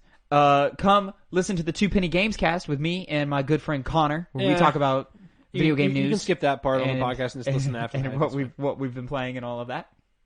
YouTube.com/2pennygamescast, or any of your beloved podcast services, Spotify, Apple Podcasts, Google Podcasts, SoundCloud, etc. Tavin, when's it going to be you, me, and Connor? Someday. Okay. Someday. I'm excited to sit down at a table with 2 of my favorite boys on either side of me, sandwiched between them. Talking about some video games. Yes, sir. Talking about some video games. Maybe when we eventually do our top 10 greatest games of all time. Oh, that'd be... Oh! I need to make a list. You do need to make a list. I've got a list. I only have I updated my list last week. I think I have 5, maybe. 5? Yeah, I think so. Oh, I got an easy 10. I got 20 games competing for spot number 10. I'm saying I can only think of 5 right now. Oh, okay. I have to delve into my library. Anyways, so that'll be it. Until next time, probably take about a month to get. I'm gonna tell you right now, Kingdom Hearts 2 is going to be the only Kingdom Hearts game on that list of top 10 games of all time. Yeah, so come watch us play Kingdom Hearts 2. But until then, until we come back to review that, Phil, say goodbye to the people. Bye!